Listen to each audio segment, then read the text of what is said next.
When we accepted the invite to play ESL Cologne, we knew that Cologne is always magic, at least for us. Last year was insane, and of course we want to win the group stage, we want to go to the playoffs, so we can see the crowd again. The practice was really fine for us because SK's office is at Cologne, so it's a really good thing for us. So we spent this last week practicing a lot against the European teams. I think we are in a really good shape. We came from a tournament that were the best teams in the world and we won. Even we won the last tournament, it's not enough for us. We want more, we want to win ESL Cologne once again. Everyone that's gonna play against us will be afraid to play against us. So it's a really good point. And the downside is that there's a lot of good teams. So with 16 teams, really good teams, everything is possible. Even the group stage, best of ones, no one can expect anything. We will do our best to win this tournament. Of course, a major is a major, but ESL Cologne, like I said, something magic.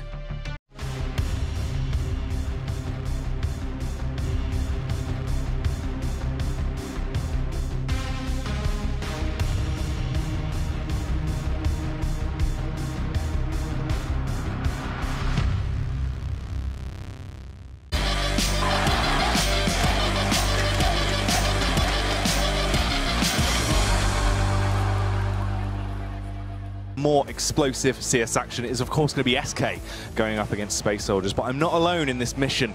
I'm joined by the one and only Crispin. How you doing, my man? Not too bad at all. You feeling it? You ready for this? Yeah, explosive matchup? Huge event, huge passionate teams.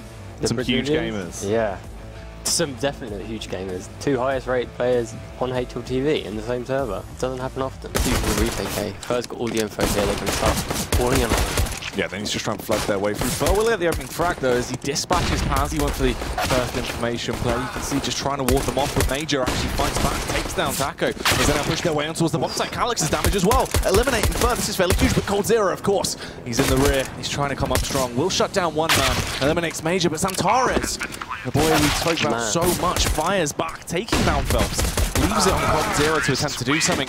He can't quite muster it, and neither can Fallen. And they will fall. Space Soldiers do pick up that opening round, which is fairly explosive for them as well. They need to try and get that lockdown there. Just run the risk of sticking their heads out. There's going to be that split push on towards the A bomb site. First their way outdoor, they have the smoke spove as well. So much utility on the side of Space Soldiers here. They just need to use it effectively. Paz knocked down to 44 as well. This is a three-pronged attack now. They've got a lot of angles to deal with the CTs. Oh, Fallen though, he's going to make play. Beats his way out with the struggle. Eventually will come back in. Finds the second frag.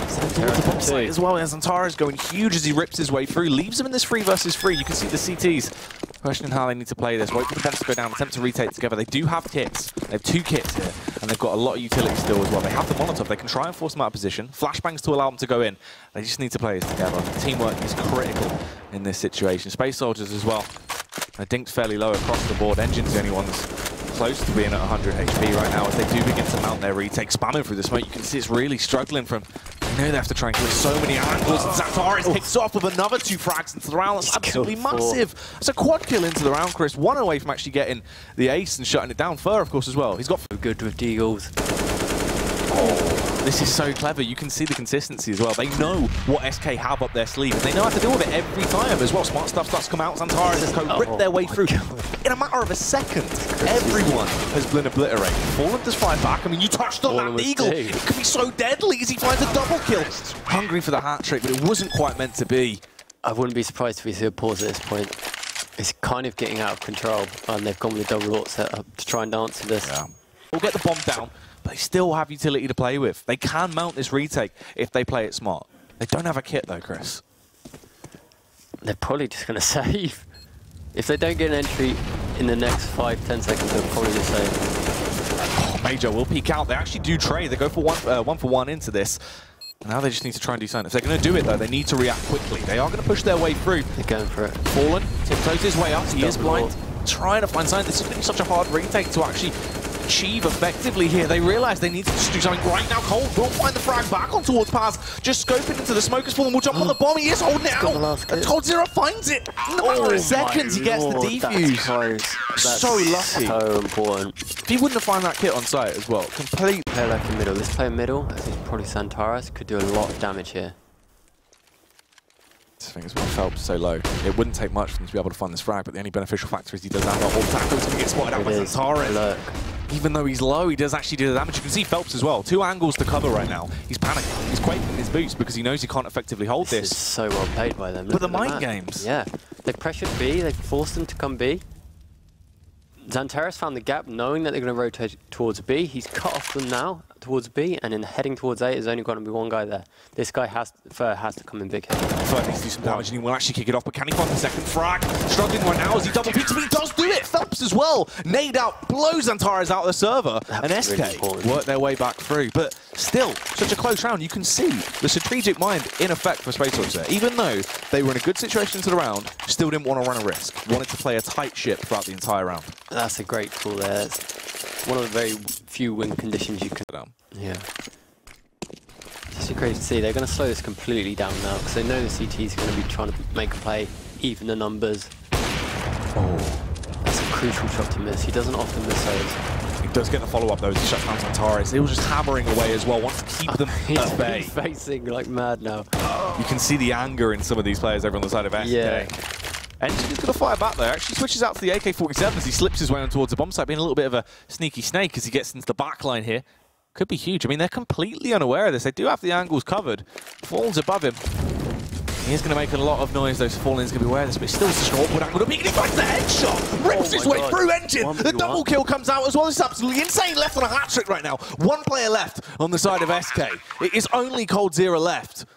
This is absolutely mental. He has the retake potential. The kit is there. Oh my god, that's insane! Slips out and shuts him down with a sexy headshot. 1v3, all headshot. And they're asking to try and hold them back, so they have had to give it up.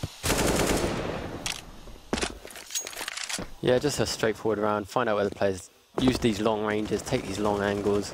Don't get close, don't give anything away. Stay in pairs and trade effectively. Oh, or Phelps can just kill everyone. Yeah, Phelps just cleaning it up. I saw his foot. Just beautiful stuff, just tapping away with the headshots coming out. Now, Space Soldiers, they do actually have money. Porting these AWPs on either bomb site.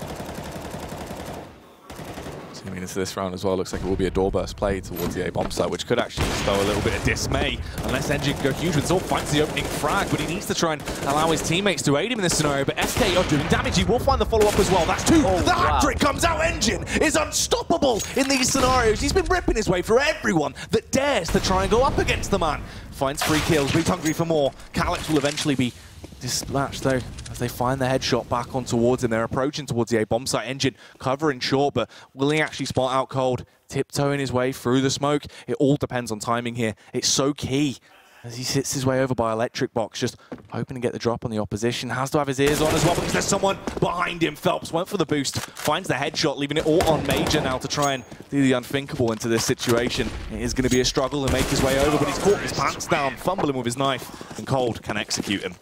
That would have been such a big round of Space Soldiers. Yeah. It is now known, instantly has to fall back to the site. Well, they've got info that the AWP's there and they're still committed to this. They've got a plan.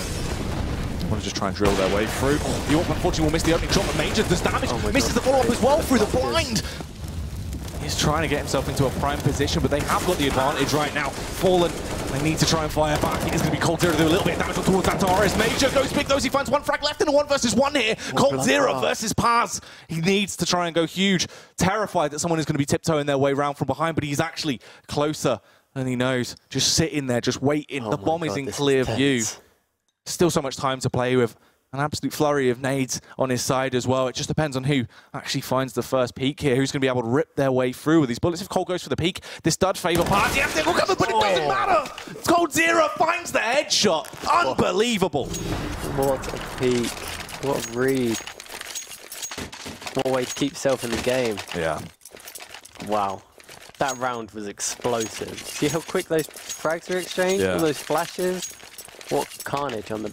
I mean, Calyx is standing in the open, on top of fire. Everyone could see him, but everyone was white.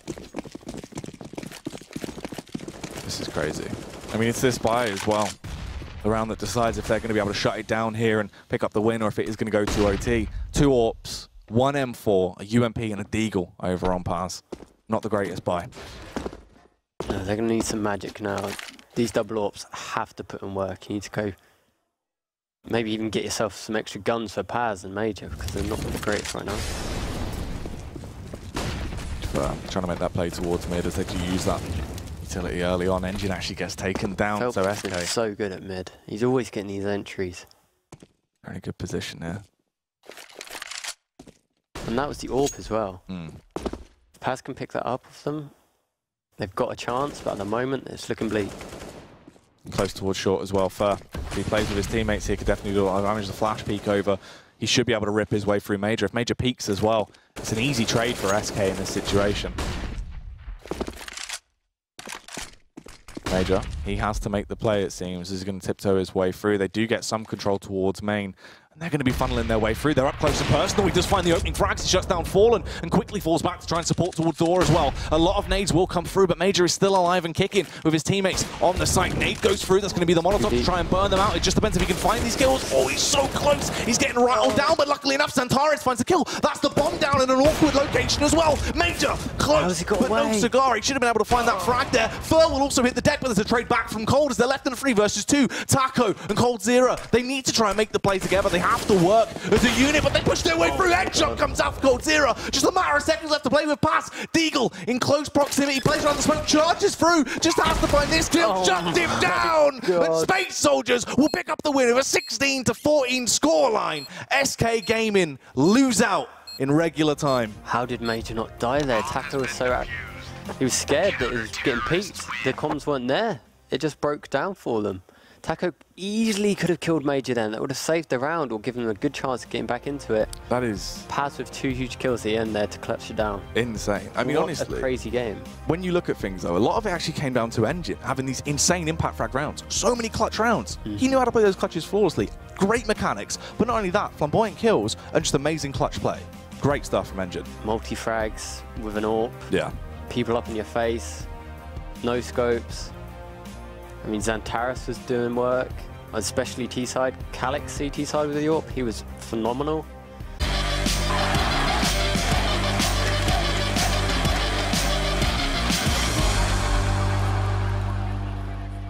And you can see the odds for this one are going to be eternally difficult to balance. Betway have, however, given SK quite the edge, as you can understand with their recent form. SK have been just dominant, best team in the world due to what we've seen from them as of late. Of course, Astralis going to be looking to take that. Not in Cologne, though. Dane's not present. But SKVP, what's the crowd saying?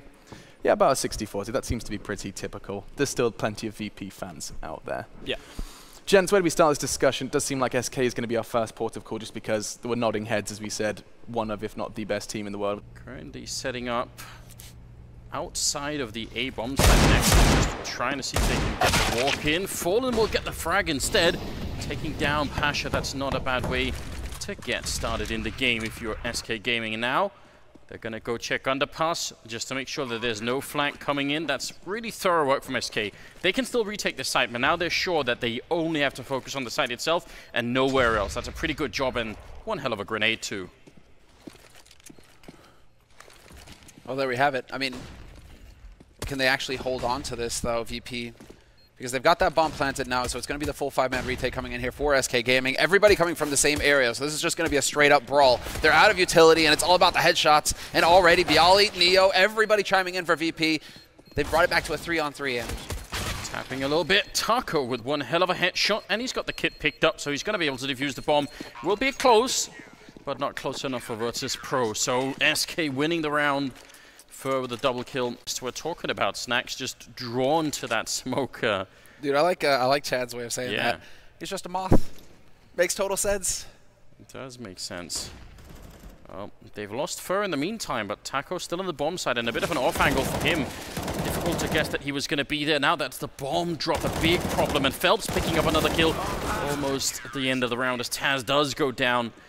That mid bomb side position, it's very, very bad if you're on the CT side and they come out apartments and A-ramp and you're there, because then you're dead immediately. You can't get away. There's nothing you can do. That's not bad. There we go. There we go. That was what VP were missing before when Fur was going for his aggro play. He can hit some headshots. It's going to start looking good, but then Phelps with the double spray brings it right back SK Gaming's way. What was that?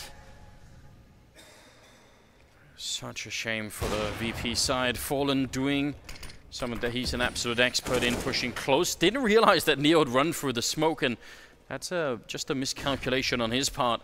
2 versus 3, the bomb is in top mid being picked up here, but Snax is going to get flashed, and Phelps will find a 3rd kill. Maybe even more here as Neo is out in the open, going for the flick Taco instead. Apparently the timing was perfect for it. Bomb plant, yes, winning the round. I seriously doubt it, although Cold Zero decides to run right through. It's still going to be an easy cleanup here for the SK side. But at least they got the bomb plant. That happened. Yeah, no, they get that bonus money, which is pretty much the goal of that round. Was that a collateral on Snax as well? I'm wondering if Fallen managed to get that wallbang shot in. But could have been. You know, give it to him. 10-2, anti-eco for days. 13th round here. Got coming it. Freiburg was talking about this during the panel, just how hard it is to play against someone like Fur on this map because he's all over the place. And right now, every step that he takes brings them just a bit closer to closing out this round in their favor. Fallen does go down, so it's still a 4-on-4, and now a Cold Zero trapped in the corner. They have Molotovs. They're going to throw one into Shadow, and none onto him right now, so he's got a pretty sweet position. Does go down, in spite of the fact that Snax is running out. Here comes Fur with the 1 kill, and it could have been way more than that. He's just a bit too slow. Phelps will pick up one on Pasha, though, and that leaves Neo very low on health with the flank here. He can get 1 kill, but I doubt he can win the round. Especially if they double up. If they go in as a pair and get flashed as a pair, that might make things awkward. The flash is there, and Neo trying his best to make that a 1v1 situation. Eventually, Fur will stand up. But Fur, he is just the god of flanks at that point. He played that so well. Took him too long to get the first kill. Instead of trying to force it, he just backed off. And in the confusion... so many positions to use that 1 grenade in, but Fallen definitely with a great idea. Taco trying to see if he can make his way out towards the bench. Actually, they're going to pick up a couple of headshots in return now. It's a 2-on-2, and Fallen with a quick reply, taking down the alley. So that's going to leave Pasha in a 1-on-2. Bomb is not planted. Well, doesn't really matter, does it? Bomb was not planted for Phelps, and so that would have been a bit of a tricky position there for Fallen. He would have been the one to have to take point and fight Pasha quickly if Pasha actually tapped that bomb. Not though, no! Somehow Snax wins that duel. It's very strange. I mean, I love the idea of having the pop flash, but for one thing, that wasn't a pop flash. It bounced into the wall and then back into the hallway. That's way too long. Like 100% of the time, Snax is going to be turning around for that one. Another thing is Taco was so far away that he had to jump down and then sort of run down the stairwell. I actually liked none of that, but the idea is good. That's all that counts, people say. Does this work for Bialy, though? They have no idea that Bialy is up here. I mean, they have kind of cleared out CT, so they could be guessing. But highly unlikely. Fallen, it's most likely going to be him getting shot in the side of the face here, especially with Taz making all of this noise. A lot of the focus is going to be right here towards jungle, and sure enough, Bialy pounces, finds the 1 kill, but they still have Cold Zero alive here behind CT, decides to just take the fight before they even tap the bomb. That's a surprise for Cold. Fresh smoke, perhaps? He was worried about that, wanted to just find that 1 kill. That's what the confidence can do to you sometimes. For trying to make himself bigger than he is right now on that bomb side. He does get shut down from Bialy, so Bialy's going to be able to call it in any second. I mean, look, there's no one else coming here. They're not really moving.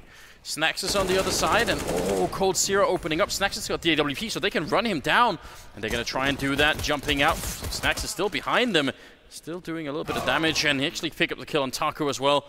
That's very well done. I think they thought that he had fallen further back, so they just weren't ready for the fact that he was standing right there. Missed opportunity. Pasha, 1 HP. How many times? Take it. A little bit of an opening there, but Taz not going to fall for it, holding a bit more of a passive angle. He will get flashed that time, however, and that's going to force him to fall back. That's exactly what SK wanted. Nice timing with the incendiary to try and stumble them at underpass, but they will eventually push through, and it will go onto the A site where Bialy is ready and waiting. Hits the first headshot on Taco, and the follow-up on Fallen. Fur will take him down, but the damage has been done. Fur with a close kill. Can they get the bomb plant in? Phelps trying to buy time and force them back here in the window. He's going to get the one and picks up a second one.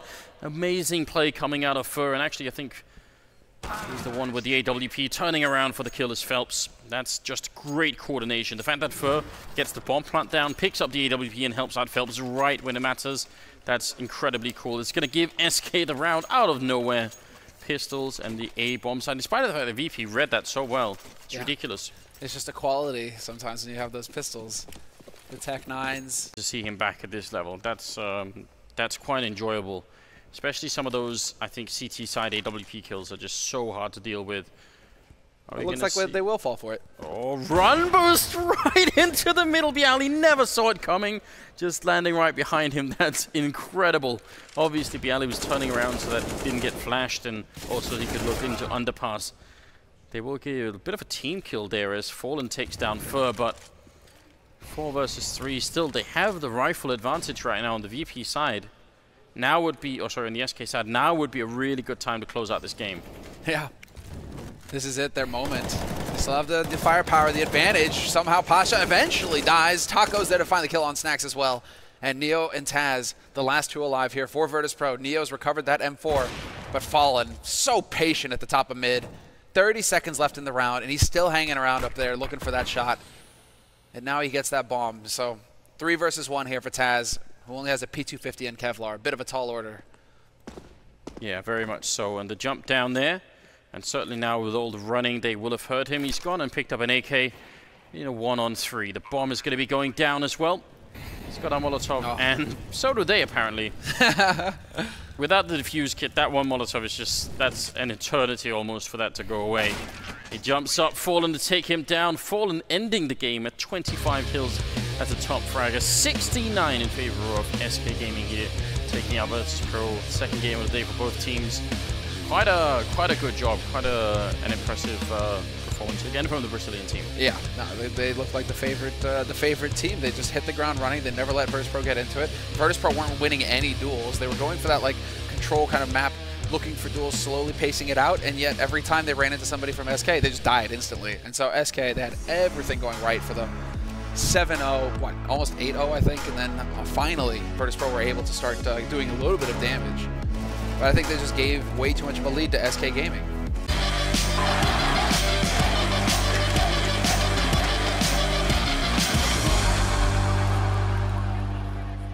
The big guns. This could be one of the best games of the day. And it is a could because there is a slight asterisk next to that of the Danes. Of course, full of firepower, full of flair, and full of some top-tier trash talk. However, as of late here in Cologne, the last 2 best-of-1s have not necessarily been fantastic for them. Now, Chad, just quickly, you saw it there in the ticker. We saw those guys going a loss versus OpTic, and quite a convincing one at that after OpTic's questionable performances as of late. Yep. Following that, they beat Tyloo, who've proven their current form, with, of course, departing the tournament already through this group stage. We haven't seen much, if anything, positive from that of North as of yet here in Cologne. A win's pretty good, but they're definitely going to come out here and give us a roar if they want to have any chance against SK. I know Adam's saying he thinks it's going to be the game of the day. Sure. Post big numbers, he is more of a bit of a consistent factor, I guess you can call him. But during the online stages of the Pro League and even toward the offline stages, he was one of the, literally the highest rated players throughout the entirety of that season, and they topped that out. So again, if he plays well, you know you're in for a good game. But all to be seen, and SK have a lot to do this game. Already some questionable results on this map, of course, leading up to this. But it does look as though we're going to see a nice little A piece coming through here. Yeah, right off the bat as well. That's going to be very, very interesting coming forward. MSL over towards NBK corner. They're holding things off. There's 3 players here. This isn't that typical retake on the A bomb site kind of tactic. This is going to be a battle coming in. Flashbang doesn't work, and MSL, he gets a free kill to the side. But great trading by SK. They're going to be able to get into this bomb site. AZ's just got to hold down the fort while the reinforcements come in. Yeah, AZ's got a lot to do here. Just staying alive is imperative for him at this point. Does eventually get taken out. Fallen there, going to isolate him, take him away from the situation, and just leave Magisk now. Nice little cleanup in the end for Fur. Finding Magisk and first round on the board for SK. Nothing really fancy there, nothing, you know, too new age, 1 smoke, just head out there, no worries, job done. Good stuff for SK as their first round does go on the board here in this very important game. Easiest example of it, but they can certainly make it happen. You're seeing it here again. 2 players going to make the play through Squeaky. AZ's there just basically to support config, but it was AZ to find Taco in the end. And this is all just benefits. This is all just good stuff. Taking guns away, keeping the money relatively humble. Any more damage is a huge benefit. And that's cost them an AK for now. That could be recovered as the B site is swarmed with the SK boys. As Config does find Cold Zero, we're down to a 3v2. Again, this shouldn't spiral. There's very limited possibility. Now it's gone real, though. MSL fighting Fur has just lit this round up. Fallen does have the bomb, and he is going towards A. Yeah, and I think Config with the AK-47. You might feel like he just saves it, but I think in this situation, a 2-on-2, you're going to want to go for it. Either way, that plant over at the A bomb site is going to fool everyone, and that nade is perfect. Config catches it, and that's pretty much the round over. I mean, even without the nade, over at the A bomb site, and North has no idea. But yeah, that aggression on the CT side, part of it is because map control is so important, but because the way the map is structured, you can take map control as CTs pretty much anywhere on it. You can and now we wait to see if the strike comes in. It has. That's big. This is brought back to very, very feasible now for SK, but 30 seconds, and AZ's position is going to be a real hit or miss.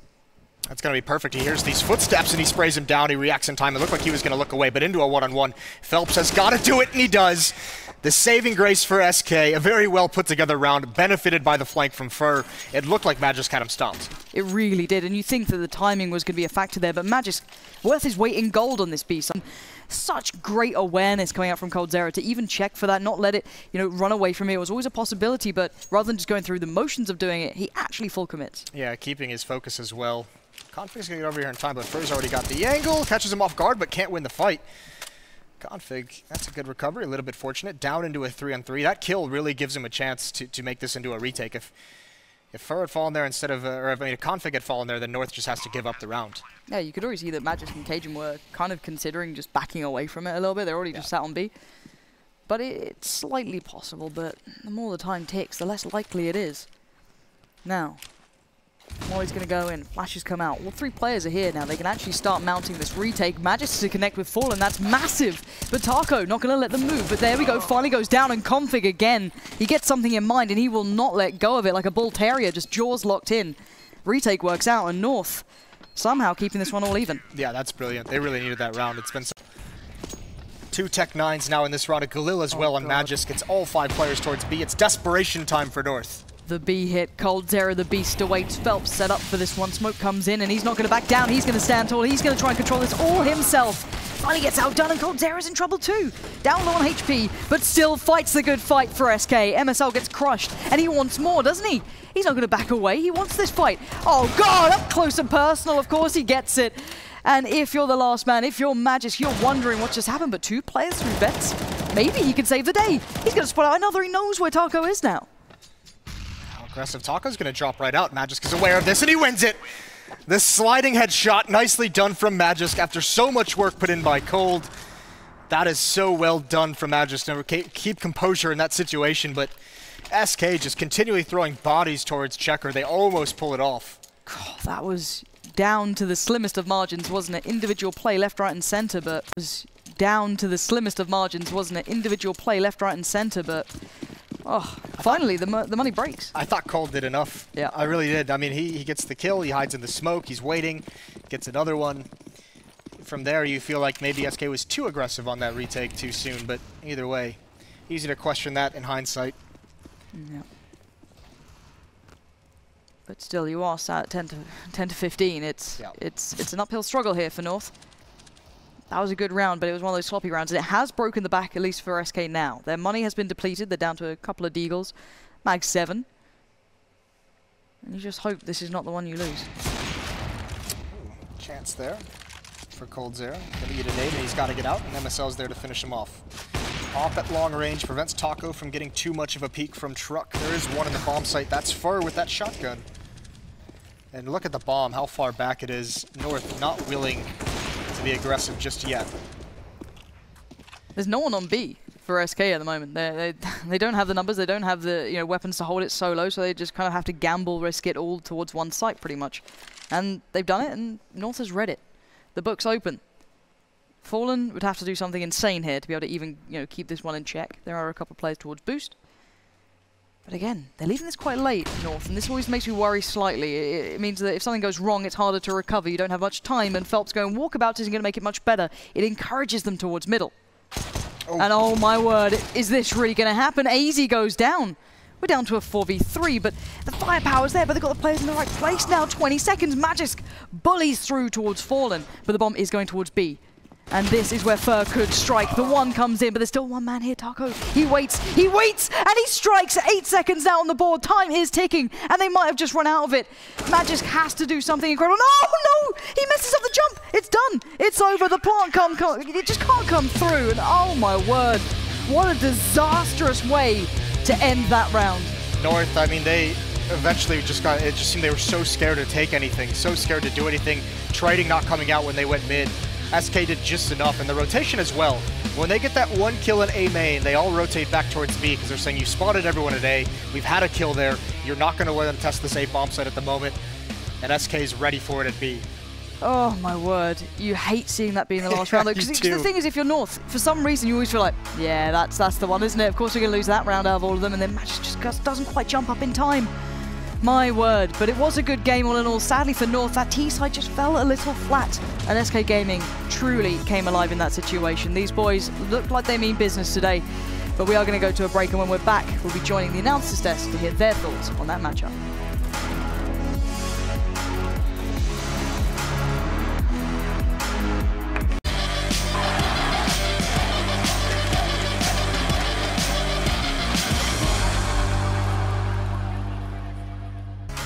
SK, the team that just can't seem to stop winning, going on against none other than the super French roster. Fresh off a victory over in Dallas for the Pro League Finals, now G2 face another tough task. A win here gets them to the playoffs and that gorgeous Lanxess Arena. Taco has painted a picture of just how magical it can be, and now they're one map away from getting a ticket there. This one, Inferno, SK Gaming to kick things off on the CT side. G2, 2 smokes, a few flashbangs as well, heading towards B, trying to get that early control, but Fallen, great with the pistols, trying to shut down and get this first headshot here.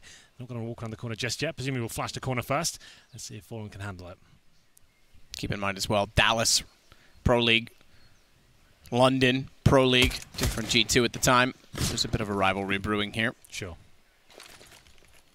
Sure indeed. Fallen goes back toward Banana. He's going to peek back out, spot them as well, catch them with nades out. So takes down Kenny, but as he backs off, Body's able to refrag. That pulls them into Fur, but Fur's alone, so can't afford to overextend in the fight. Gets the trade, has to stay alive, stay efficient, anchor the site for the rotations as they come in from the A. The map.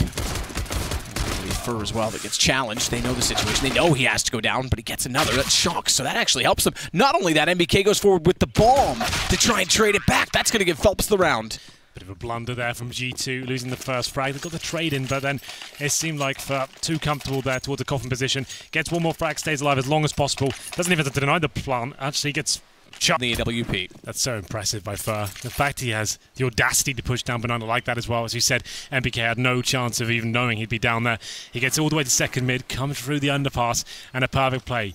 Doesn't pull the trigger too early, knows it's the AWP, won't be able to kill him close range, lines up the shot, takes down the most dangerous player in front of. Believe it or not. Good shot, Fallen. Caught up on the wall ever so slightly, but he still manages the damage. One down, plus the Molotov to take damage to Body, who gets close. Good thing Fallen's up to the task with the AWP. As he once again finds very tight angled shots. He'll get Kenny as well. He's still working inside of the site. Smokes up, he knows they're likely to go above him. He looks away at the wrong time and somehow still hits it. Shocks goes down, and Fallen is unstoppable this game. Yeah, he's on fire. What in God's name was that final? Last 2 remaining as well.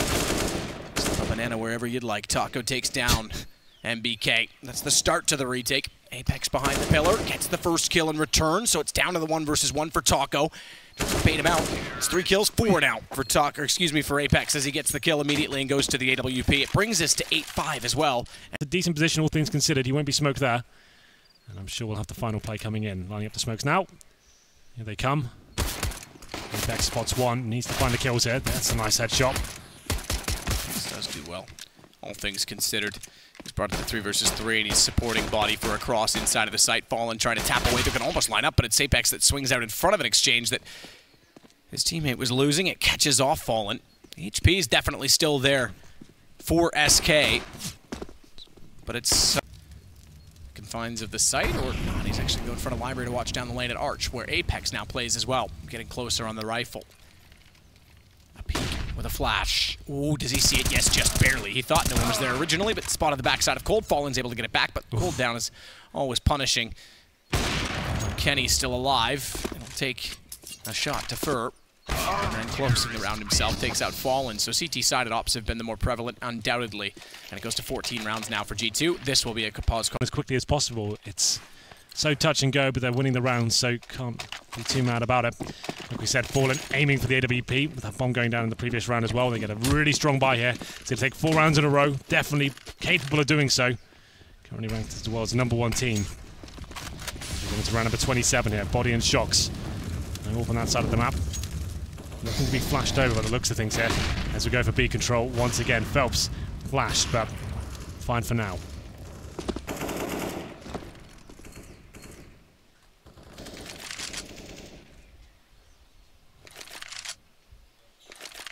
Cold waiting at the bottom of mid in the underpass. 2 rounds only on the T side for SK, a team that used to be very, very formidable on the T side of Inferno. Seeing less double op from G2 as well, which is encouraging.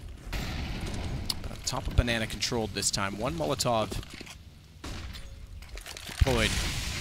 The choke point means only 2 left for SK, meaning they can't go for their traditional setup of the 3 molly entry, one of which is a lot harder to throw. We talked about this many times, I'm sure, at this point, but the lack of the white wicket gate.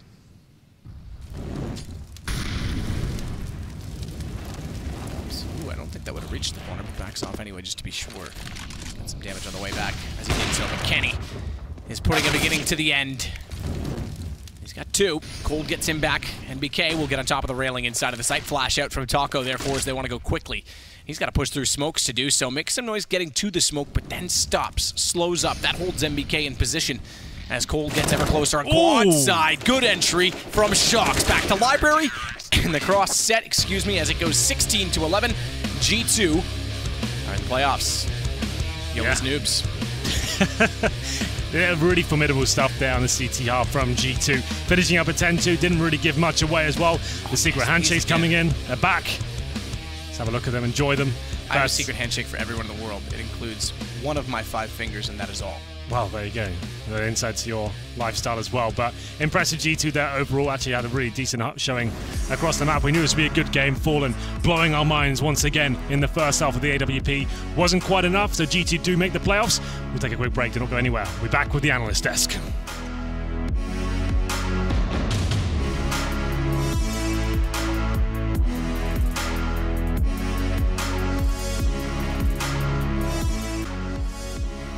The French are going to be meeting the Lanxess Arena. The crowd as well, I'm sure, will be roaring extra loud for the G2 Samurai as they manage to throw the knockout blow, this time towards their opponents, SK Gaming.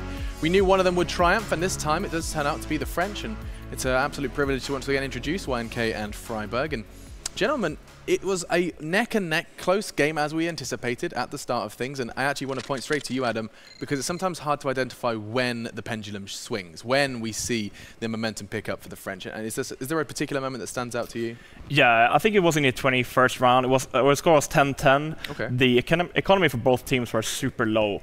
I think like winning those rounds is like the other team has to either force up or they have to go fall back for an eco, and that gives an advantage for the other team, the team that goes that wins those rounds, right? So I think that was kind of the turning point for G2. They start building their economy. SK had to fall back on an eco. They were actually close on winning a Tech 9 force by there. Like G2 had like a clean sweep on all the weapon rounds, and then all of a sudden SK is like Tech 9 armor, and they're close up winning that round. So I mean that's high level CS. You can always win rounds like that, and I mean it was a good game.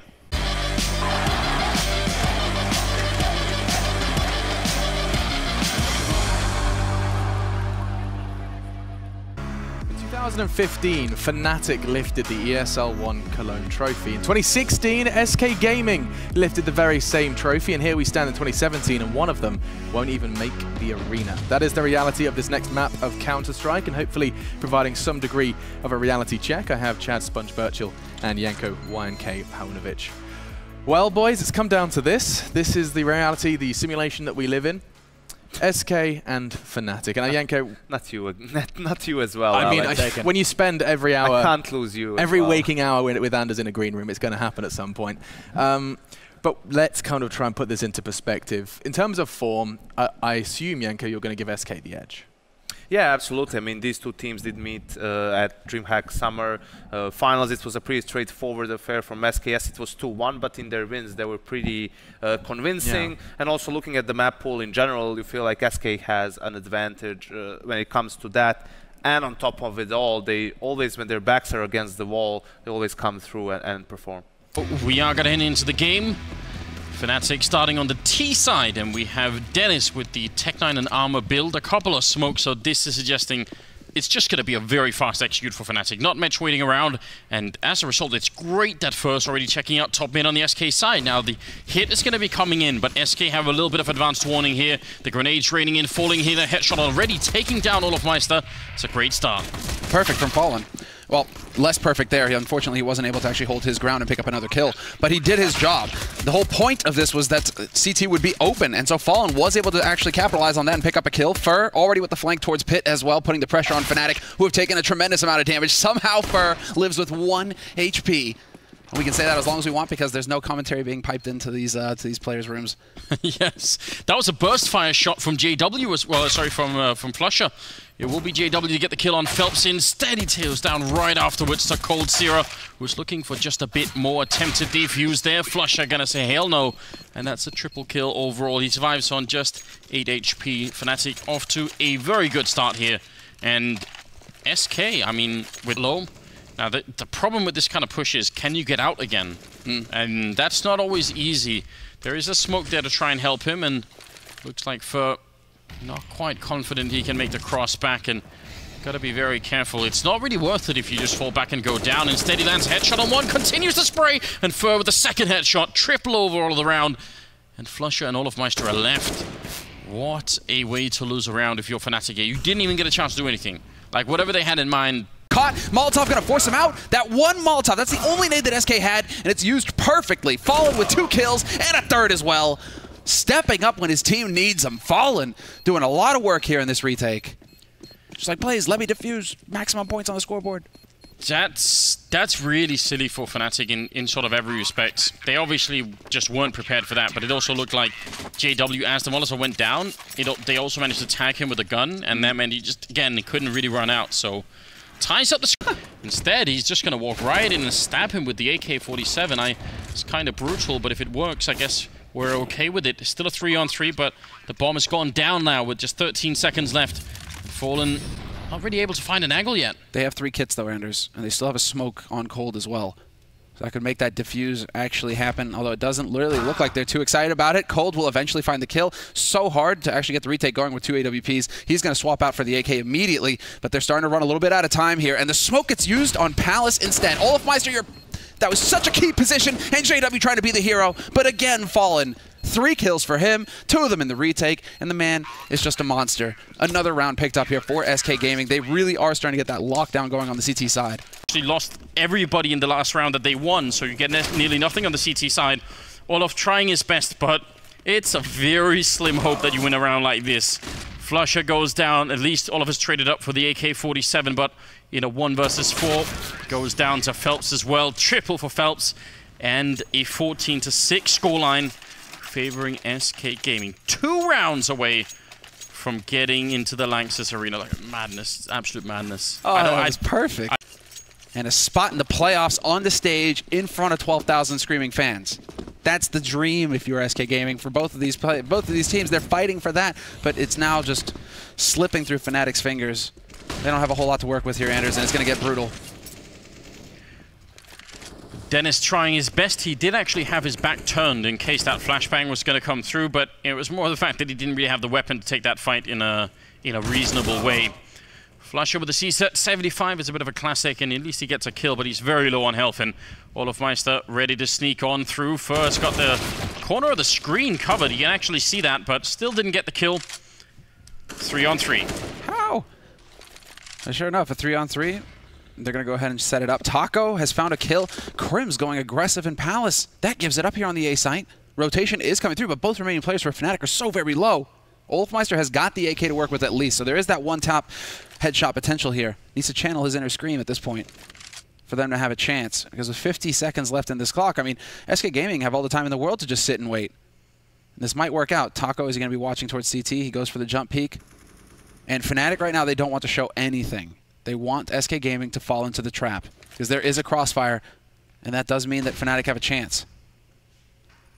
It's an incredibly slim chance. Either one of these Fnatic players is 1 bullet away from death, and there's one of them, and there's the next. Taco to take the last kill of the game. 16-6 in favor of SK Gaming as they make it through to the playoffs, and Fnatic go out of the tournament here. That's very convincing. Proof, evidence that SK Gaming still is one of the most feared teams in this tournament and pretty much in all tournaments they played for a very long time here. What a team. It's tough when you watch Fnatic as well. You know, they need to. They just they don't look like they want to talk to anybody. All right, this is one of the most dominant teams in CS:GO history.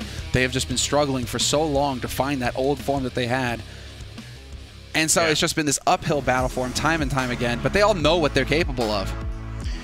What a game, and what a win it was as well. We will go to a quick commercial break. When we come back, we'll have the analysts ready. So stay tuned. There's more to come.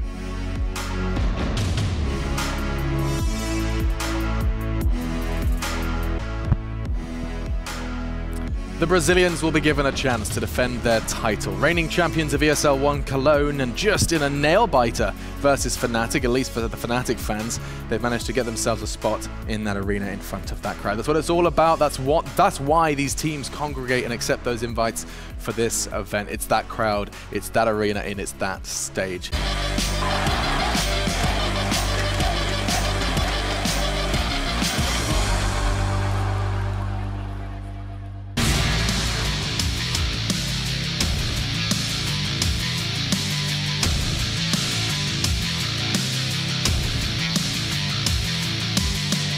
Cologne's current champions, SK Gaming versus OpTic Gaming. You know what, I am a fan of an underdog story, but I think this might be that one step too far. Yeah, I mean, they've already done a great job in getting here. Let's not take that away. I mean, this is something that, especially after the major qualifier where they look so dysfunctional, this is like an exceptional performance for them to even get into the playoffs. Play on this stage, it's a great honor, a lot of experience as well. And more importantly, like, with all the kind of feelings about this team and how poorly they've played recently, it's good to have something going forward where you can point at and say, this is what we do well and this is what we need. You need to have some of that positive to be able to figure out what you're really lacking. So, I mean, at least OpTic is here on the stage and they can test some things out. This Puggy style that they're going to have, though, just naturally out of Tarek being a new in-game leader, of these pieces just kind of coming together and relying on skill, I don't think that's going to match up well against SK. You need to have a plan for when FaZe aggression works out. You need to have a plan of how to recover from those situations. And I'd love to be proven wrong. I dare OpTic to prove me wrong. I genuinely do. I'd love to see a very competitive match. But you feel that SK, as said, only go from strength to strength when they get into situations like this. You put them on a big stage, they don't just deliver, they go further. They find more to go to. We've seen somewhat of a weakened SK throughout the groups, and the matches leading up to this point, it hasn't been flawless. It hasn't been the brand of CS that you necessarily instantly associate with SK Gaming. So there is hope, but it's so fragile and small for OpTic to do much with. Yeah, the tough part is this becomes a whole new team when you get them in best of threes, when you get them in series play, when you get them on a stage as well. This is a whole different squad, and we saw the difference between FaZe in the group stage and FaZe here in the quarterfinals, and it's night and day. So, I mean, you have to imagine SK is going to step up in a similar fashion. Tough part is, like, there's just so many players, like, there's very few players in the world, much less on OpTic, who can match Fur and coldzera and Fallen. Like, those three players alone just do things that, like, 99% of even the other professional players can't handle and can't do. No, so even with that Puggy style that could maybe make them feel comfortable or give them a very one-for-one chance to a degree, you'd still chip it towards SK, even on the best of times. But these are the situations where we can get proven wrong. These are the moments where things can change and we look like complete idiots, and I'd want that to happen. I want to see something brilliant out of OpTic, but you look at those odds, even at the start of the game. Felt a bit generous, if I'm honest. Yeah, it really was. I mean, this is going to have to be like a Herculean individual effort. There's going to have to be some crazy performance. There's going to have to be phenomenal mid-round calls, as the war horn sounds. But there's going to have to be some great calling from the side of OpTic, some great mid-round decisions on top of someone like Mixwell, someone like Rush, just having flat out the game of their life. Think NAF at like the E-League finals. Like that needs to happen as that hard carry. Braveheart might be able to carry OpTic through this for now, but we'll see if it continues throughout the rest of the map. We are live into the game. OpTic will be starting this one up on the CT side. SK Gaming to bring it all as they begin on T. Yeah, bomb's going to be dropped way back towards T-spawn, spread out across the map, everyone taking a location, making sure there's no aggression, because SK realizes as well, this kind of a match, the best way for OpTic to try and get the upper hand in these rounds is doing something creative, doing something sneaky, doing something that, you know, that they're not expecting. So at the moment, keeping their eyes on everything. It actually looks like Tarek might just oblige them. if you're OpTic, you've got to be calm under these situations as well. You can't let SK get into your head. Even early game, them playing slow and building into it, daring OpTic to try and make that first move.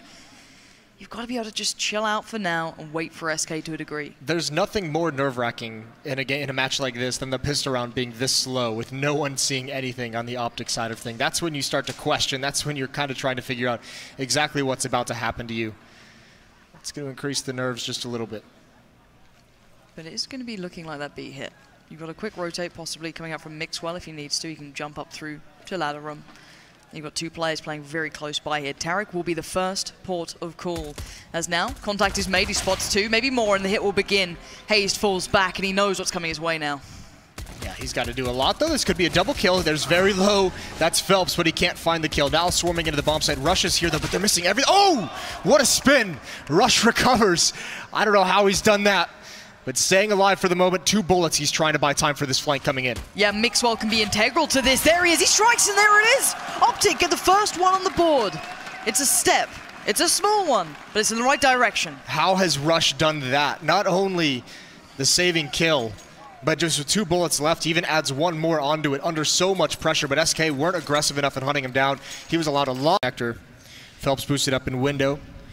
Mixwell's looking the wrong way. There's Phelps. Again, the timing is just working out. Rush is feeling so lonely, and he spots one out. Did they not see him? Fallen could go for free here, and he's going to get the planter at the very least, and there's Naf to chime in. It's all falling apart. How has no one seen Rush? How has he been allowed to do this? This 2v2 is more than possible. Look at the play coming in from short. That's Tarek. He can find Fallen, or he should find Fallen. There it is. Now the 1v1. Phelps.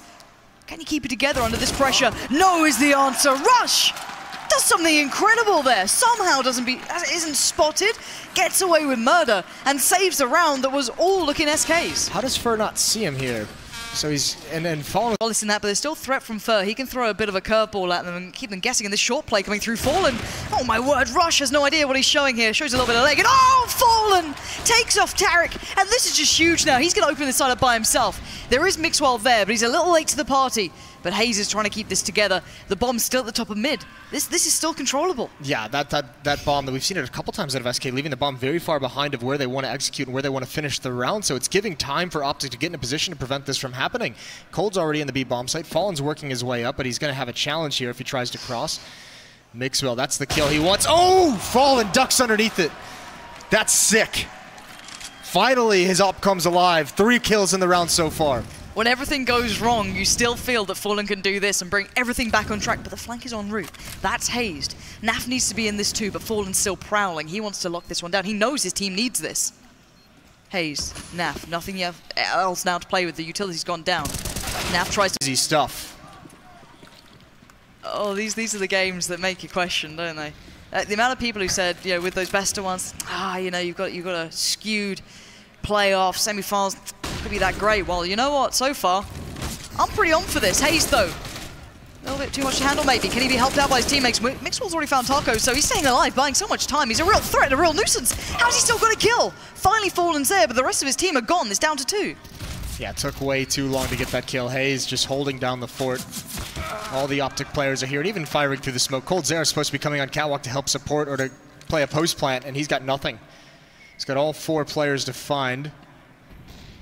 We'll see if he can do it. Tarek peering in his direction as well with an M4 this time. There's the peak. He's been found out, down to 34 HP and now 0. 10-1. Still no timeout from SK. I know, there was one earlier. There it is. You called for it and it shall appear. Yes. So let's take this into context. SK desperately want one more kill and they'd feel good, but if they commit any further, you know they're going to walk into it and give a little bit away, but bomb's going to go down. Taco does get himself a gun now, so...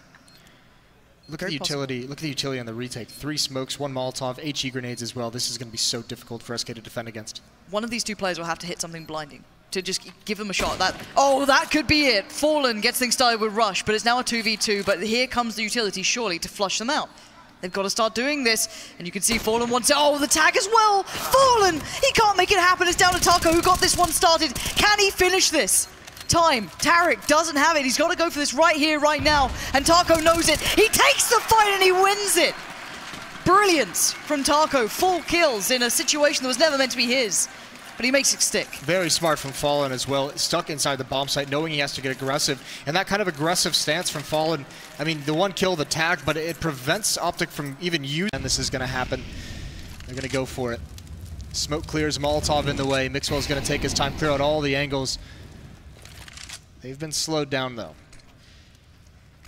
But there is all 5 players of OpTic ready to pinch on this bomb site, only 3 players of SK. Yeah, Fur, coldzera, and Taco, but they hold it well, but not well enough. Mixwell and Tarek strike. It's down to a 3v3. They've got connector control, and Nav takes it one step further. Can you believe it? This could be happening. It's a 2v1, Fallen again, with the weight of the entire team on his shoulders here. The first map depends on this. OpTic could get a start that no one believed in. And now we wait to see how it happens. The bomb's yet to cross. This is a problem. Fallen could spot it, but he works slowly. The first victim is Tarek. There could be a second. That's so quick. As you know, Fallen is one-on-one now with Hayes. Former player turned coach, turned player by necessity in a one-on-one. Fallen, I don't think he spotted that movement. There's Hayes, he sees him out and he does it! OpTic has taken the first map. Do you know what? They may be an underdog, but every dog has to have its day, and this might just be it. OpTic Gaming picking up map 1. It's a best of 3. It's not over yet. You're against SK. Up just a bit. Deep breaths, ladies and gents.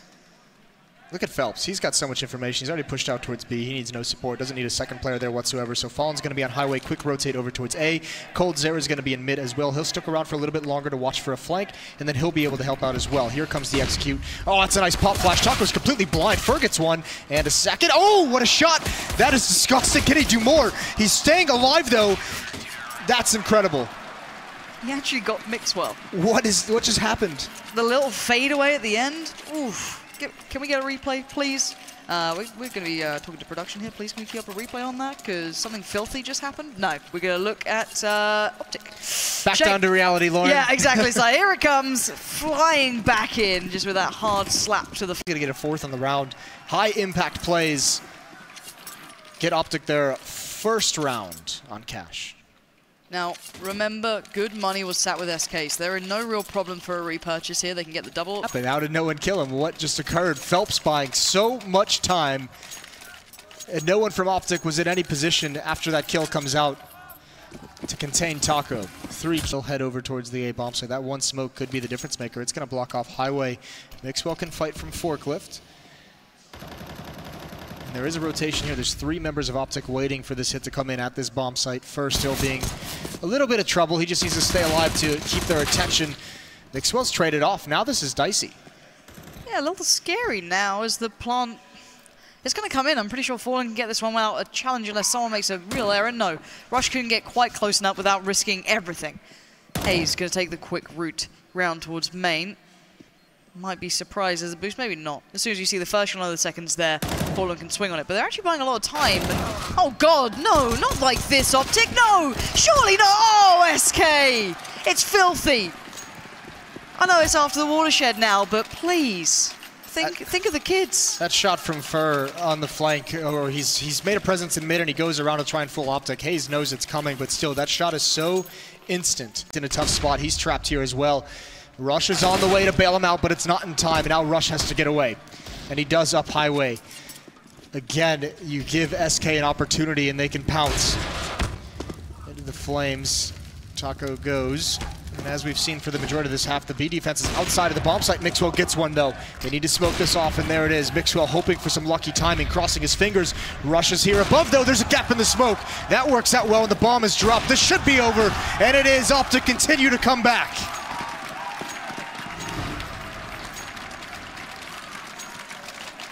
You know, I love the fact the analysis desk have had to stand here since SK got towards 15. That brings me joy. They sit in the green room, they mock the North Americans, they're negative, they don't believe. Yanko has none of it. OpTic are making them stand up for this one. This is good. Mixwell with some great plays coming in with that ult. He was very quiet at the start. Starting to build into this now, but SK, they've got a decent buy. Still not great, still a UMP on coldzera, but they've got everything else. Faster play, pop flash through the smoke. Phelps is going to come through. It blinds Tarek as well, so he just bails out. They don't want to fight that in mid. There's a smoke and connector as well.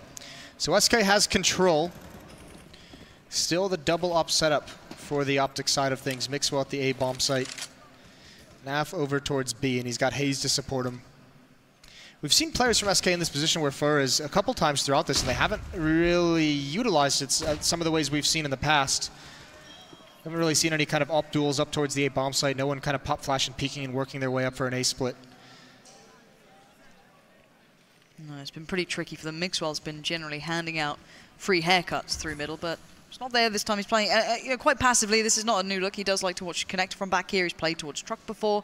He's also got Tarek with him, and you can see him starting to get the information towards B. Maybe a misinformation if Phelps maybe takes a fight. Still a lot to be seen. Now they make the play towards mid. Phelps doesn't land it instantly, but he does eventually adjust way better than Hayes does. Now Fur could get a bit of the action too. Could he get flashed in? Is he hoping for someone to make a play, help him out here? Phelps might just set that up for him, looking for contact, trying to find the player. 30 seconds. SK are looking towards A, and this is bringing players over towards B. OpTic are not reading this right, but Tarek holds on. Oh, the follow-up is great. Phelps falls, but now SK have to make that final push between Fallen and coldzera. They can still crack this one through. Oh, in the heels! It's Naf! And now coldzera, a 1v2. It's a retake with Orbs. It's not easy. Can he do this? It's an awkward situation for Cold, though. One wrong peek. If he doesn't bait out a shot, he's done, and Mixwell's got him pinned in. The other op coming up highway. coldzera trying to give his team a third map here. He's a genius, though. He knows he can do this. Losing is not an option. Oh, coldzera's an animal, isn't he? This guy. If there's anyone else in that situation, you doubt them. But you put him in those situations to win the map. You know he's going to get it done. We are going to find out now. It's the final map. It's Cobblestone between OpTic and SK Gaming. Valiant attempts on both maps from either sides, but this is what it comes down to. Yes, one more map, and now no matter how unlikely it seems, anything can happen here in this third one.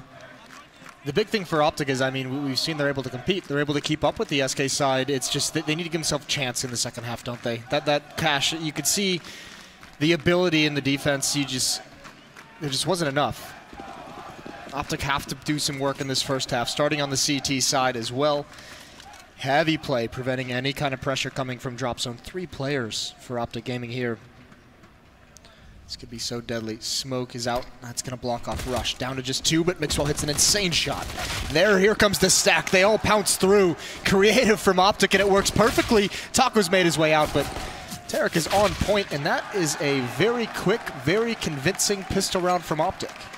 So their top secret new coach surely has got them ready for this. You know what SK do. It's a matter of how do you deal with it, right? They're not going to change how they play for you soon. Fallen has a smoke as well, so Naf's going to have a decision to make, because likely that smoke drops right into that door, and he has to decide if he wants to push out or if he wants to fall back behind it, and he chooses to fall back behind it. That isolates Rush. He needs to get this first kill. It took way, way too long. Phelps feels confidence despite low HP. Naf out in the open, misses a shot, and that's it. That's exactly what happens. Tarek all of a sudden in a 1-on-3, and that's a quick kill from coldzera. That's pretty nice, isn't it? Good work from SK. No matter what the odds are, they get back into it, don't they? Say they looked a little bit stressed out after that round loss from OpTic there. I said, though, if you're SK, you have everything to lose, right? OpTic, they're not meant to win these games. They're not meant to make it to the semifinals. And you know, you're not meant to beat some of the previous champions. As you're one of those teams who just kind of surprise everyone, and it's brilliant to watch. But for SK, it's their place in the semifinals that they're vying for. They need that for themselves. And here's Tarek, and I like this. Flash is great, though, from SK, forcing him off the angle and a quick hit to follow. Now he's in no man's land, needs to back away. Flashed again. There's 3 players out. Can he line him up and knock him down? Already Fur is to fall, but he's looking for more. But Mixwell is there in support as well. This is good positioning from OpTic, but SK still have a step towards the site. But Mixwell with the big no. 2 players remain. Make it 1. And the Orbs find their targets. That round is all Naf. His positioning in the chicken coop basically drew a line on that bomb site where SK just did not want to cross it. They just stopped cold right in front of Tarek. Flashed in, though, sees no one there. First still succeeds. They baited that play out from OpTic that whole time. All the fake jumping that Fur was doing to simulate dropping down. All the utility as well, and finally gets baited back in, and Rush is completely blind. Straight up stone cold outplay from SK. God, Tarek is about to feel nothing nice. 5 players about to pinch towards. 3 to the right, 2 to the left. 9 bullets. doesn't really matter, does it? You do good damage, I'll give you that. I'll give you some credit, but at the end of the day, SK showing so much power here. This is the SK you expect to a degree, where it's just clean, it's smart, it's good CS. And they've done it multiple ways, right? Like the previous round is the individual performance from Fallen. This time it's just pure cerebral from Fur, faking everything, wanting them to do that entire flash peek play. And then as soon as the flash comes in, it's him and coldzera ready to punish anyone who swings wide in. That's is ready and waiting. You can see the boost coming into play. Fur just needs to peek up and down and to see if anyone would dare play through that balcony door, the next possible target. But time is ticking. One kick getting this on Naf, and well, that's a bit awkward there. Naf able to find Fur, but Fallen stands. Oh! What? Exceptional work from Fallen to remove one of those final bricks away from the green wall of OpTic. SK. Large and in charge. They had no right winning that with that stack as OpTic comes out long. Phelps waiting to pounce. Now he makes his move. It's perfect. He gets 2. He's going to add 1 more into it. And again, the attack is shut down. Clever play from Phelps inside the smoke. And there's nothing left. Tarek in a 1-on-3. The smoke disappears. And Phelps completes the domination. What a play. It seems like wherever you go, there's one player from SK who can just completely dismantle them one by one. And all that hope, all that wanting, doesn't mean you're going to do anything with it. Phelps, so well played, so patient too, didn't just, you know. Things. They've stopped plenty of attacks over towards the B bomb site, so believing this is going to be a little bit more pressure towards the A bomb site. Fallen has the angle with the AWP, sees the flash coming, still gets blinded by it even though he changes position. Has to grab a new angle, has to hear these footsteps as well. How quick is he? Extremely quick. That's an easy answer, isn't it? Smoke goes up. OpTic find the approach even more difficult now. They were going to go for what looked like an A split, but that's been hampered so early on. Phelps is still watching for that playthrough drop, and this... Oh, wow, Mixwell, how do you hit that? Jumping through, still lands it. This becomes a little more viable, but they're not liking it. They feel there's something afoot. They're going back over towards B. Yeah, this is great. Phenomenal mid-round call, but the danger is Tarek's all alone with the bomb, and Taco keeps pushing up. If he wins this duel, it could be all over. Tarek's got nothing in his hands. He's got a nade. That's the bomb down. OpTic have to recover. 35 seconds left. The clock becomes a factor now, and SK controls everything. That one kill might have just done it. That might have put this out of what OpTic can achieve. They're desperate for this. The smoke goes in. They just want that bomb. They want a chance at it. He's going to try for it. He gets it. Does he get away cleanly? He's being cautious, being careful. He's got support but caught in the heels. The bomb goes down. 15 seconds. It's all on Mixwell. The 1v4. Is it even possible at this point? Taco will fall, but 10 seconds. It's clock ticking time, and Fur doesn't care about the time left. He wants the job done, and it's SK Gaming to make it to the semifinals. Dominating victory. We saw everything on that last map, especially. The T side was just so difficult for OpTic to handle. So many different ways for SK to win. But OpTic, you have to be a little bit proud if you're OpTic coming out of the major qualifier the way they did, coming in here with absolutely nothing to be positive about and showing that, I mean, obviously, there's some issues in the team, but they could still compete. They've got a lot of talent still. Yeah, it was a valiant attempt. I'm not going to say anything other than that about those guys. They fought very hard for this. A bounce-back tournament for Rush. We've seen Rush be the real, the motor for this team at times. Some of their struggles have been, simultaneous with a little bit of a slump that he's been in. This was bounce back. We saw Tarek have some good games. Saw Mixwell shining still. This OpTic team put up a great fight, obviously, through the group stage, surprising everyone. Yeah, I think SK were probably taking a little bit of back after that first map, but by map 2 and 3, things were looking so much smoother. But I think it's time to head onto the stage, and here I can imagine from maybe Fallen next to Paul. Yes, thank you very much.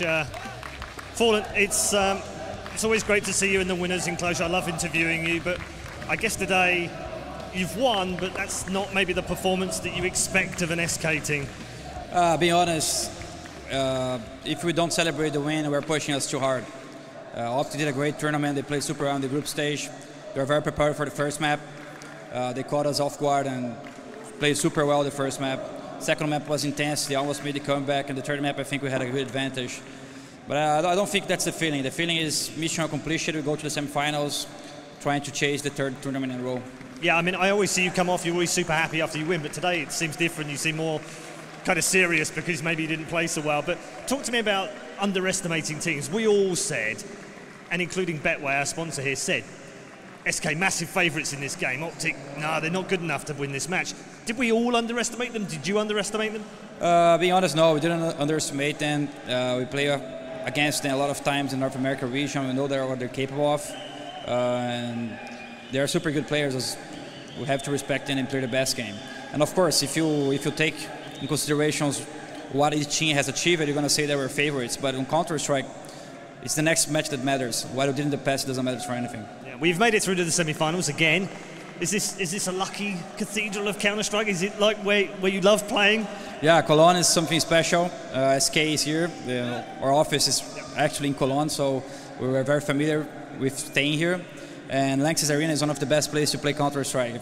I have been here to watch the hockey games, and I think it's way better on Counter-Strike. Okay, you got a lot of fans down here. They're all cheering you on. They'll continue to cheer you tomorrow. You got anything for them? Guys, thanks for cheering. Thanks for the support. We have like the ultras from SK right there. Everyone cheering home. We'd like thanks you guys for your love, and let's keep strong for next tomorrow against FaZe. It's going to be a good match. All right, thanks. We'll look forward to that tomorrow. Don't go anywhere. We've still got more to come from Alex, the Machine, and the panel. We'll see them next.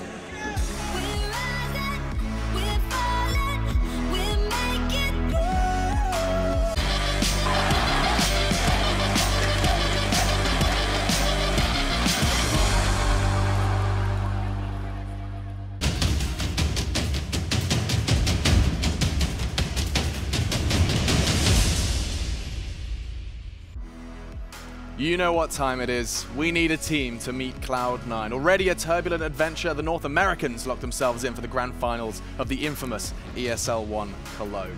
Now, SK and FaZe are about to battle it out, duke it out in a best of 3, and these teams have already taken full control, demanded respect into 2017 Counter-Strike, and look to hold some of the top spots in the scene itself. Now they have to battle for one spot in that grand final. Yeah, it'll be interesting to see what they decide to do, how they decide to open this up, if they want it to be fast-paced and aggressive. And you know who is going to be is Fur. We know this player, one of the most aggressive we have. Pushed up, trying to get some information, and he does feel a little bit of pressure. Maybe hears some footsteps, falls back immediately. But FaZe starting to push up as well. Taking over some real estate quite early on. Toilets being tended for. Fur on the other side, still supported by Fallen and Phelps, however. They haven't fully backed away yet, SK. They still want a little bit of the look into this. You can see the peak comes out, the first bit of contact's made. Fur now has to make his mind up. He has friends in the right places. Fallen being one, and now they fall off. Yeah, such tough angles for FaZe to work with. Now, great aggression. Fallen finds one, and yeah, they can dip back into the bomb site. Smokes are up. A lot of pressure on that A bomb site. Actually, they're going to fall all the way back. They're going way, way back towards Connector, down the stairs as well. Kerrigan's leading the way. We saw this decisive calls from FaZe. They can wreak so much havoc all the way to the B bomb site already. This is the cross. Oh, the shutdown! Taco, Coldzera landing 2 clean kills, keeping this one firmly favorable so far. But look at the HP now. Taco, Coldzera a little low.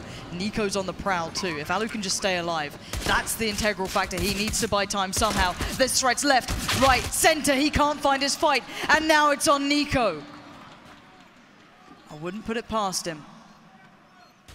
The defuse is coming in as we speak. It's too little too late. SK Gaming hold their nerve and the defuse. Yeah, I mean, that's the same kind of idea that FaZe ran against Team Liquid, is get back to that other bomb site so quickly, and it demolished them, but SK is a whole new level.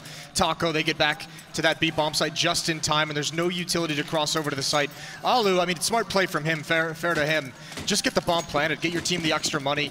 Nico's on the other side of the map, no chance of him getting back to you in time to help out. So a good pistol round from SK. But Fur and Fallen playing it pretty passively, a little bit farther back. Individual though, chance here for some pickoffs from FaZe. They're a team who can get it as well. They can run on this.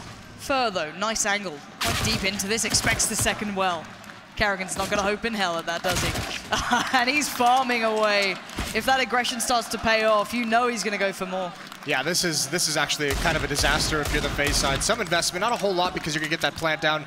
You're going to go for the buy in the next round more than likely anyways. But I mean, not even clearing that corner Fur, that's too easy. That's a lot of money he's built up. Alu with the Deagle trying to find anything he can, but no more peeking from the SK side of things. Why risk it? Oh, what a shot. That's why you don't risk it. Yeah, that's why you don't do it. But Fur is the player who's going to do it no matter what, isn't he? Yeah, and he knows Fallen's got his back. SK not going to let anything spiral or get scary in this phase. Now just Keo with the USPS. I don't know how much he's going to get away with. There's already 2 players very close. No, they don't have armor, but he still makes it look so good. Even the Na'Vi fans have to appreciate that one. Yeah. Not too bad there, is it? It was just that 3rd shot. The fadeaway. Such control. What, he had 6 bullets? He lands that. It's great. That's sublime. I mean, what a player if he's going to be performing in this bathrooms area, if this is where he's going to be stationed on the defense, like, that's such a critical portion of the map. What a beast he can be there. He can cause so much damage, so much havoc in what the FaZe team wants to do. We've seen they've had a priority of clearing out those bathrooms, so if they're going to go right at first, that's beautiful. FaZe really struggling for openings. You think back to Alu finding Falu in the previous round, but this one, the flashbang isn't designed for that angle. Now we have a B rush. Taco, enjoy yourself. Look at the damage coming in. The molly is perfect. And SK brush aside FaZe. And even with Karrigan, try as he may, there's no getting past Taco right now. He's the monster at the end of that tunnel. Running through the Molotov on a B rush. Maybe just wanted to get that round over, get back to the guns, but there's really no chance of FaZe winning that one. So much damage taken from the fire. And still no timeout quite yet. 6-1 down. Still adhering to the plan, it would seem. What adjustments can Karrigan make? They haven't found enough openings on these slower paced defaults. That's again a pretty similar split. 1 player in underpass, 2 towards playground. Alu a little bit farther back with the AWP. This isn't available to you, especially when your opponents have this kind of money. And now look at the aggression as well. And you can kind of see it in how FaZe is posturing in this round. They don't want to go anywhere near A. And it's aggression from everyone. Furs pushed up, Phelps as well. They're going to have very quick flanks if this is an execute towards the B bomb site. They're taking advantage of FaZe's fear. C2 mollies. I think Astralis, I look at you Karrigan, and wonder. It's about to come in. coldzera and Taco already actually backing away quite passively. You can see coldzera's out by Graffiti. They're going to get off the site. Well, maybe not. Maybe coldzera will not give up anything. Taco going to join in. He wants the action too. Alu's the only one to succeed, but it may not really change much. At least Alu will get an AWP, but by now, you need more than that. And coldzera gives you nothing. Yeah, this is getting dirty. Another timeout is called from FaZe. It seems like everything's going right. Blind, he spots him just before he gets blind, so it's just a little bit fortunate to get that. Just lock it down. Can he fight back in? Alu, would you dare? Would you consider this? coldzera, he gets it. No, Alu denies again. This is good. 3 players now. Taco having to make his way around towards A. Looking around, trying to find out if anyone's made it down that far. They have limited information. And now he has to choose. He has to pick his poison. Where do you want to try and stop this flood?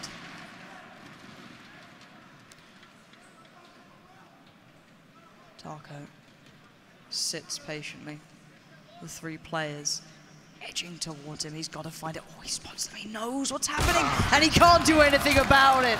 It's Alu at the helm, fighting back for FaZe. You could almost hear a hush as all the FaZe fans chanting up until that part happens. Taco, I think they spotted him out as well. Alu just grabs the angle, pin him down behind that truck. Either way, you don't mind. It's always going to be Fallen, and Karrigan feels when he can bring the pressure finally brought back though. FaZe succeeding in some aspects, but the bomb's nowhere near close. Reyna's in there, and Alu's alone. He's pushing towards bank. The bomb's going to go in finally. 20 seconds now. Bomb should be planted unscathed, but it's retake time for SK, and they are good at this. Yeah, the boost up gets one. coldzera can't win his duel. Alu's brought down so low, and he's got to change position. The smoke is still up. Oh, Phelps right through the fence. Insult to injury. It's Keo in a 1-on-2. FaZe need this if they want any chance for a comeback.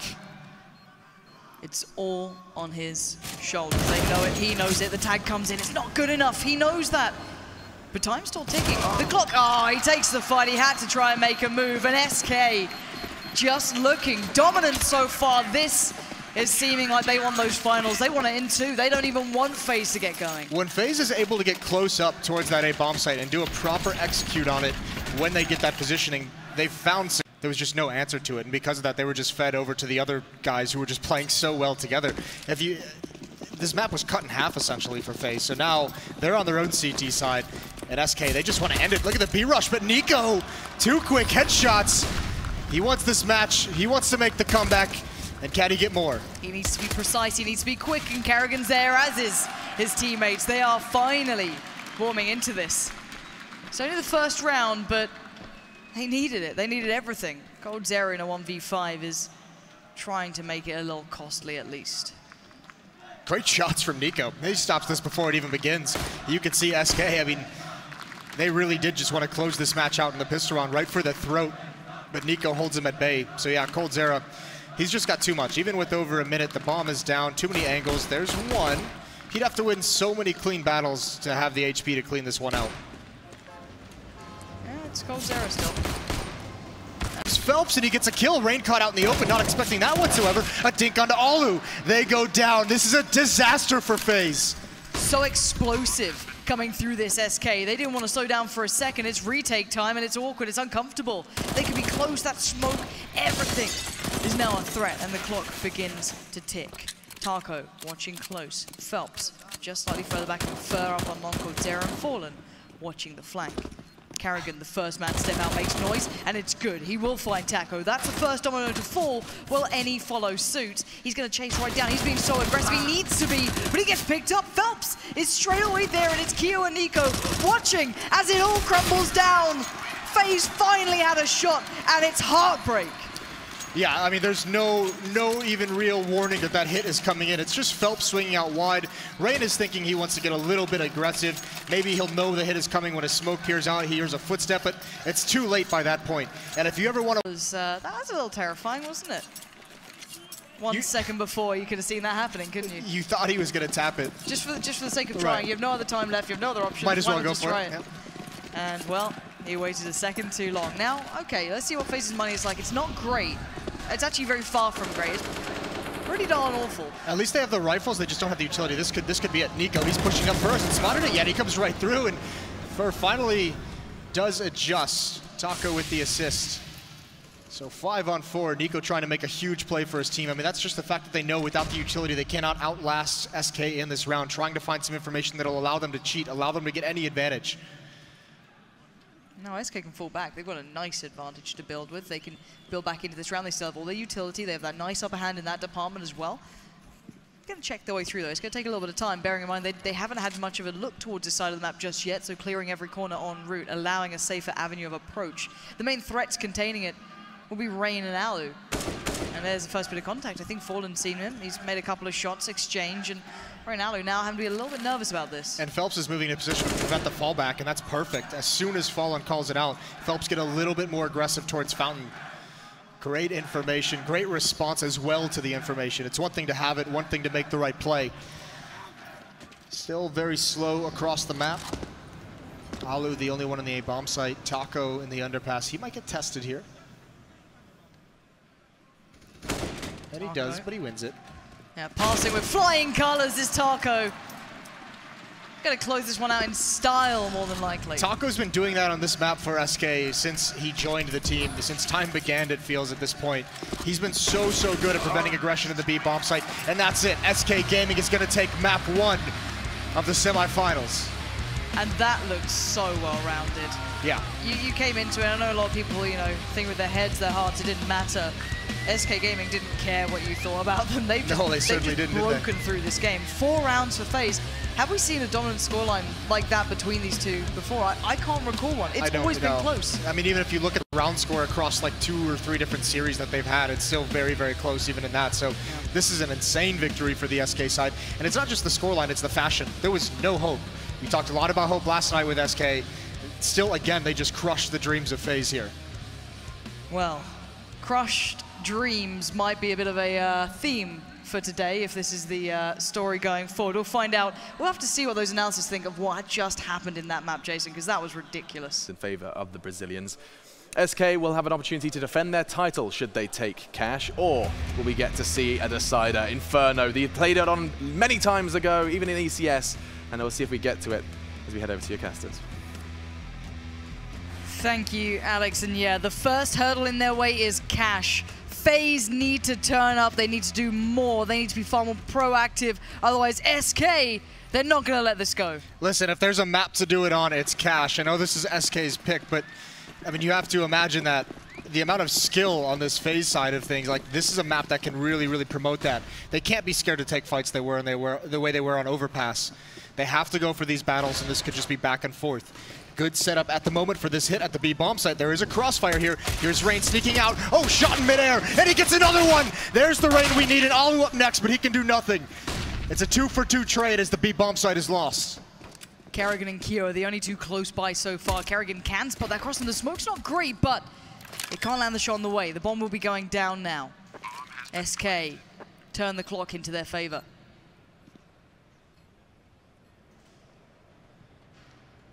Cold is the real player in this one, watching the flank from far back, staying alive for the post plant to drop the diffuser. Here comes the hit into the bomb site. Kyo the first to try it out, but he's the first to fall. It's Fer to punish, and Nico now has to respond accordingly, but the shot, it doesn't come easy. And the follow-up even less so. It's down to Karrigan, he watches this one crumble around him. Taco, Fer, Cold, Zera, they do more than enough. That positioning is so good for SK. As long as Cold is alive, Nico has so much pressure on him to you have to either commit to the fight from Cold or commit to the fight inside the bomb site, but you can't feel comfortable doing either. It's just a calculated risk no matter where you go. It's so strong and it forces a commit in an awkward situation. Great pistol round from SK. There he goes. Now he sees the feet. He sprays. He misses. They know exactly where he is. This is an awkward situation to be in, and he's going to lose it. He gets caught out in an awkward spot. That's so tough. SK, they've paused, and now they hit. Now they've delayed everything, and FaZe is so uncomfortable in this bomb site. And he thought he'd find some sort of rest point. Alu can't make it away. Caught in the heels. The strike comes in for Rain! Oh! It's like nothing else. 3 kills that no one could provide but him in this moment. Taco, would you dare try and get back into this? Rain's on 6 HP, the flash comes in.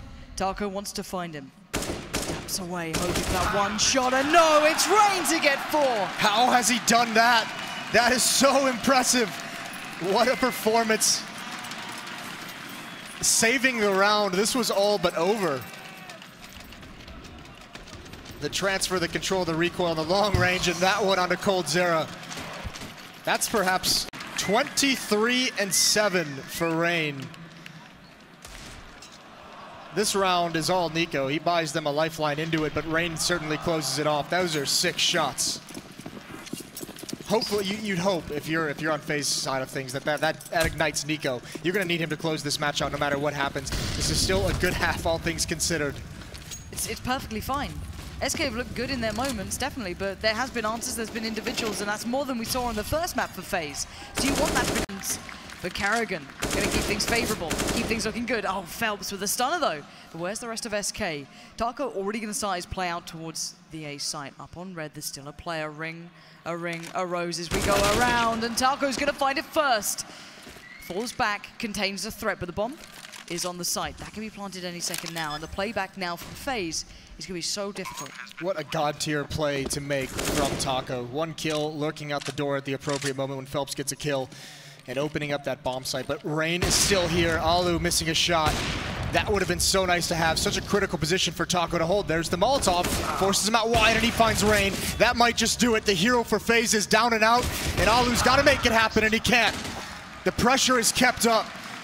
9-6 half for SK Gaming. It's better from FaZe. It's starting to look like they have some things in the right place, Jason, but overall, it's still SK looking good. They look... You're making me worry about this now. It's happened. Yeah, it has. They've committed so far. Karrigan, I think, has noticed. Of course, and backed away further in the meantime. Is going to punish Rain as Phelps spots out. Alu trying to make a play happen for himself through that connector. Turns the flash. Phelps is not having any of this. He's going straight over towards B. He knows that this is all but a bit of a plan. And Taco's there to handle any threat towards middle. As Kyo does have the sight, but he needs to make them land, and nothing is. SK Gaming striding ahead. Not really a whole lot FaZe could do there after a certain point. The Deagle's not landing the way they wanted him to. So this time it's got to be a complete save. No plants in either of the rounds. You need to stop the economy from growing up this big. I was wondering if they're going to go for maybe a push to A main, maybe try and make some happen with that UMP. They don't. He's just playing it off kind of a normal spot. The 12-6 though is starting to become your last chance to dance for FaZe. They really need something, and this round is integral. This is a big step. And if Fallen spots this, he doesn't quite swing wide enough to see the player close towards the box, that being Rain on the other side. This could be big. This could be the gateway. This could be your opener. Flash comes in. He's not blind, but he doesn't expect it. He didn't see Rain. Oh, jeez. Insane stuff from Rain. Holy hell, what a shot from Rain. He can get even more. He's pressuring this bomb site for real. He's going to check it, and yes, he does. Rain continues to deliver. He's poised and waiting for more. 2 other players stand for SK. The rest of FaZe being carried, screaming through this game by this man. And there it is. Keo to find Phelps and coldzera, trying to keep all that AWP, if anything.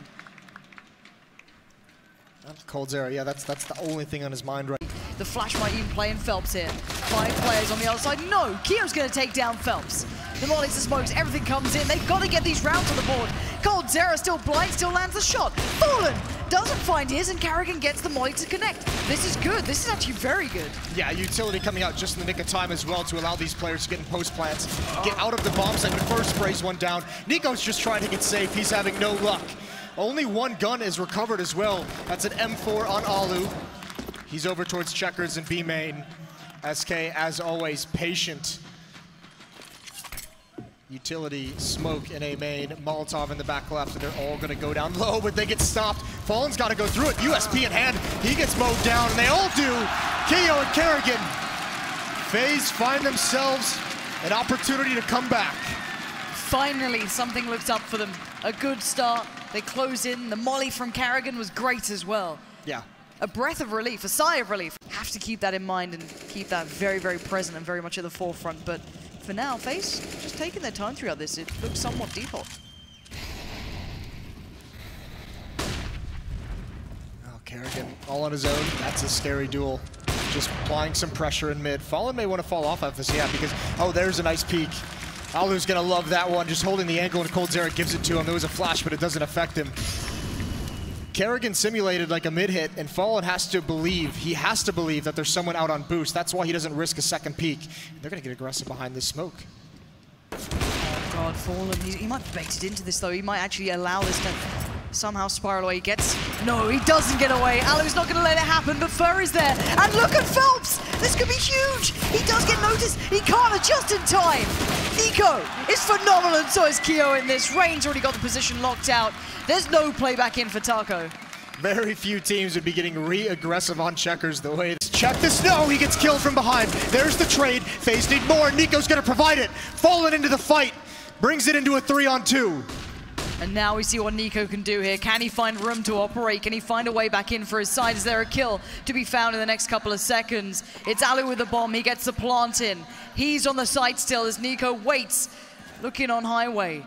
A second of doubt comes into his mind. He considers middle, but is that really where they're going to come from as Fallen? Phelps and coldzera begin to tie in the noose. The flash is good, but they don't spot him yet. He falls to main, but no! Fallen will not allow that, as Alu now has to do everything for FaZe, or it's SK Gaming on match point.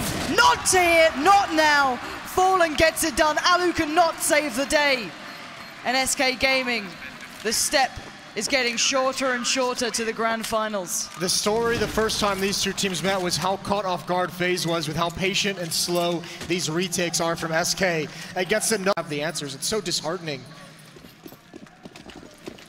We are back underway, Jason. This could be it. It could be, and what a performance from Rain that it's been on an individual level. One of the sole reasons his team even had the opportunity to force overtime. Look at him again. Nico as well, clearing out Squeaky Door.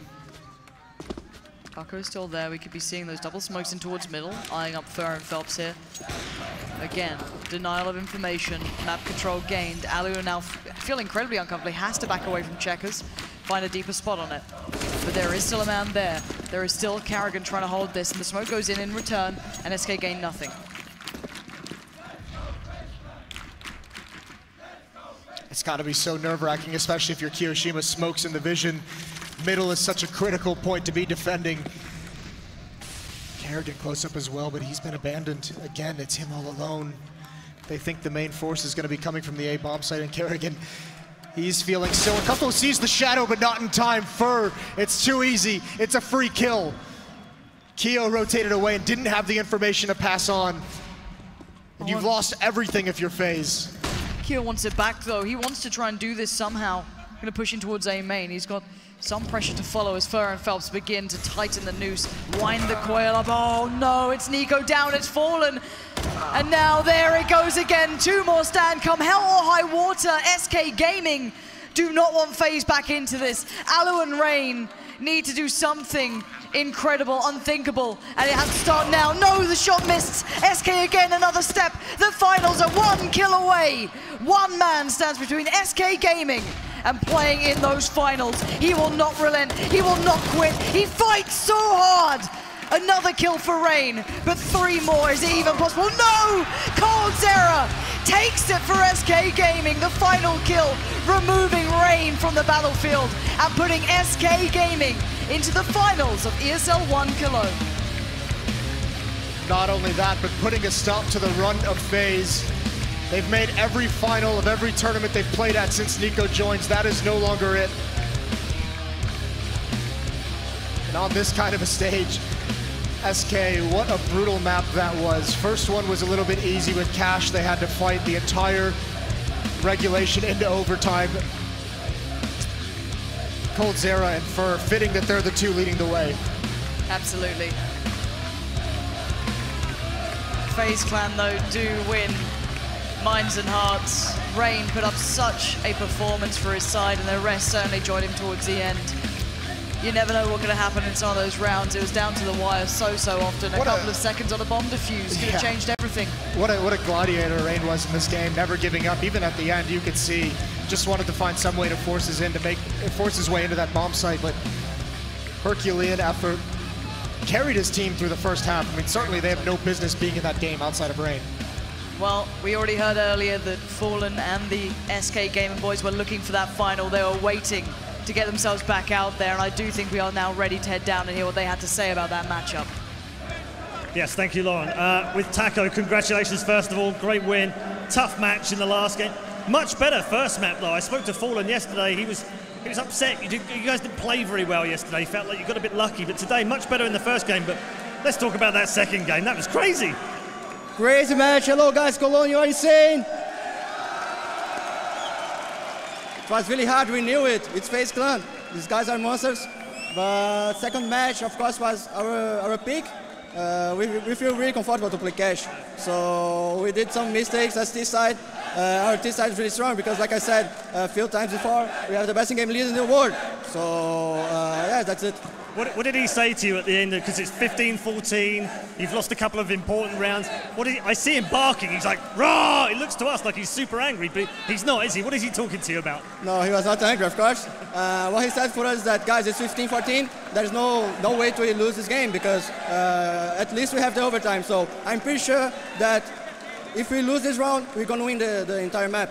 So that's what a leader do, and that's what Fallen did. So I'm really happy. That's what he does every time. Tell me about the 3 AWPs in the overtime as well. It's a thing that we did in the past match as well. We have coldzera that can play with AWP. We have me that actually I can play with AWP as well, and we have Fallen. So it was not something special. When we feel that we are like confident to buy the AWP, we're gonna do this, and no matter what. So 5 AWPs straight in the final? Maybe we did it. We did it as well. We did it in the major, last major here in Cologne. We did against Flipside, I remember. So maybe. Maybe. Good luck in the final, ladies and gentlemen. SK are in the grand final.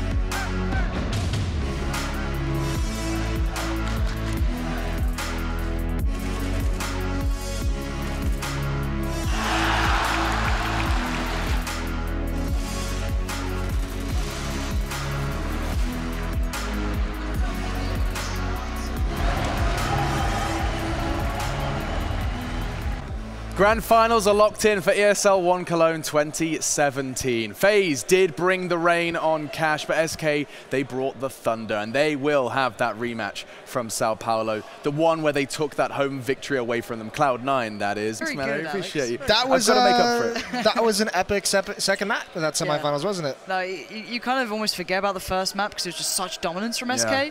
It was so unrelenting. Like you just kind of watch them going through like, this is perfection. You know, you don't get close to this. Sure. And there was no one there to challenge it. Like Rain didn't turn up that much during it, but then as soon as he got to Cash, it was a different team, performance. Right? Different team altogether. The FaZe from map 1, the FaZe to map 2, and you wouldn't believe it, right? The 4 maps they've played, most recent maps versus SK, all 3 of the 4, excluding of course the Stomp, went into overtime. Yeah. Like it's just how close and yet so close yet so far for FaZe to get that win. Yeah, I mean that is crushing, and you know, you got to feel for Rain, don't you? Because he carried like the same team that showed up on Overpass for FaZe showed up on Cash, except for Rain. He carried them through the first half. So, I mean, that's a warrior that had a great game right there. And I mean, SK they have so much adaptability, don't they? They just have too many weapons, too many different ways. They're almost too good. Yeah. It was so good to watch. Like, everything worked at every single point. Even when the chips were down, you're like, oh, it's surely going to be almost over. It was just like, no, here's a new look from us. Yeah. Here's one pause and we'll come back even stronger. And the cheek of it.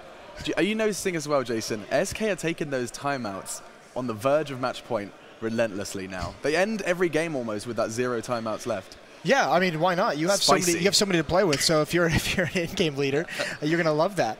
I'm just excited now that finals is gonna be so cool, isn't it?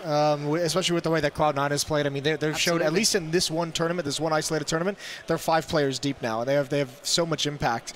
It's like you just can't really. It's so tough to see them going up against SK though. Yeah, it's tough to see anyone going up against SK, but this is still a final with a lot of kind of beef behind it. Sao Paulo finals, right, Alex? Like if Cloud9 won on their home turf, really, and these sort of moments, I don't know how they're going to come into it for them. They know they're going to be up against an incredibly tough side.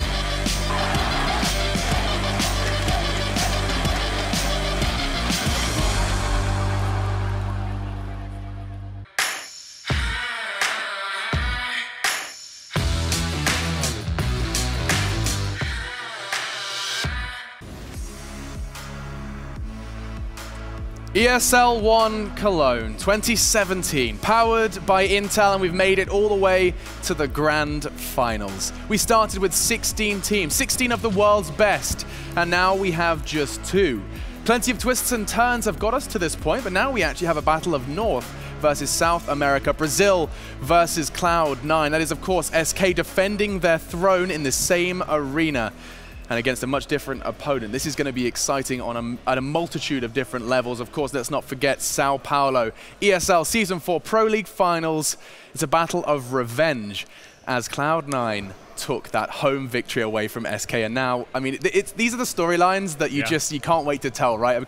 Revenge is one word for it, but there's no getting back the fact that SK lost a chance of a lifetime. A tournament of that scale finally in Brazil due to their success, mostly due to their success, and they lost it to Cloud9. You can absolutely stake revenge all you like, but you'll never have that back. So the point is they're going to be dead serious and absolutely invigorated to try and at least get something from that. The exciting thing as well, Cloud9 haven't looked that good since that event. That was a long time ago, and they've been in horrible form since then, and we're finally seeing them turning up at a big showing once again. It's exciting, and I really do think this could go the distance as well. We could see all 5 maps. Oh, don't tease me like that, Henry. Maybe, don't Alex, do maybe. that. I mean, so from a caster's perspective, you don't always get to hear this side of it, but I don't get to walk over here all the time. Sure. Grand finals, storylines like this, players playing like this, is this the kind of thing that gets you kind of really like at that 100%, at that like you cannot cast harder than this? Ladies and gentlemen, it is time for the grand final. That is right. We have arrived with just 2 teams left, and no matter what happens today, all of you here in the arena will be part of history. Which history will be written, we'll find out over the next few hours. One team is here to try and repeat from 2016. One is here to try and lift a curse no less, that has lasted 12 years since Complexity won a CS tournament on European soil. The fans are ready. The arena is ready. Are you ready for the grand final of ESL ONE Cologne.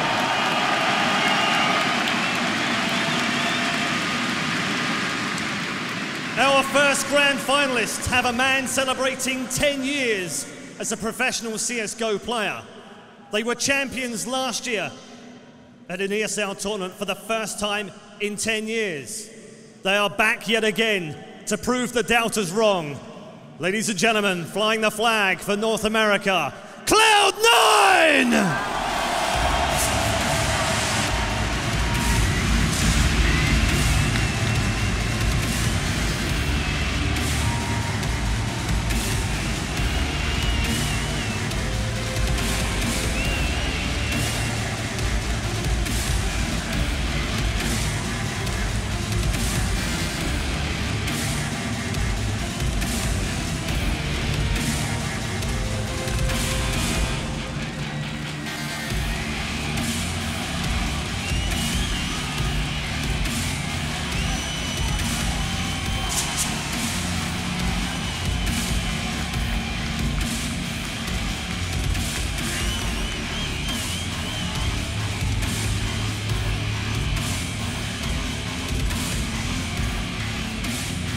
And their opponents attempting to make history of their own by winning a third consecutive title and a repeat of the ESL ONE Cologne 2006 champions.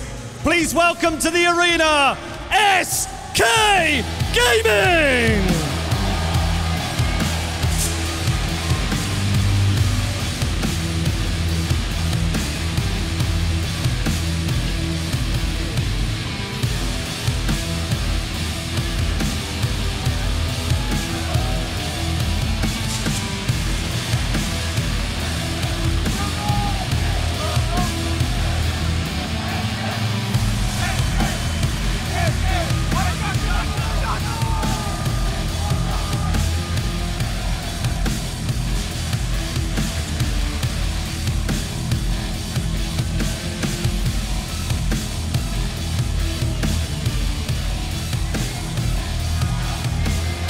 Ladies and gentlemen, once more, Cloud9 and SK Gaming.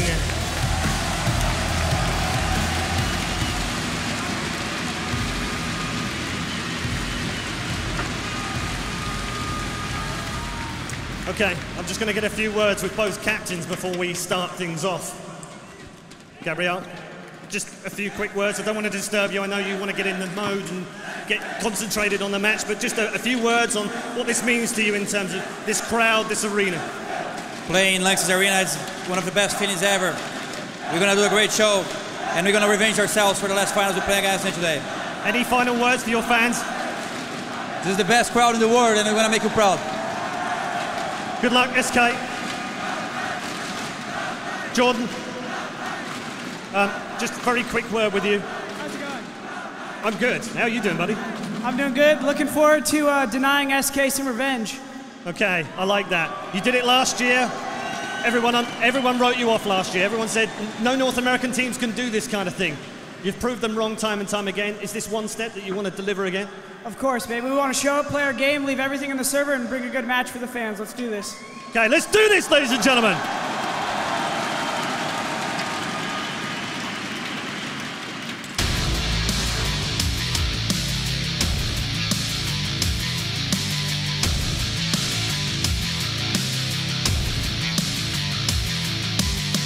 Cologne's current champions, SK Gaming, versus Cloud9. ESL ONE Cologne, we've got it again. It's no Europeans in the final SK return, but this time Liquid's precipitation lives in the clouds as they try to dominate EU for the first time in 12 years. It's going to be a good one, Matthew. Best of 5 coming up here.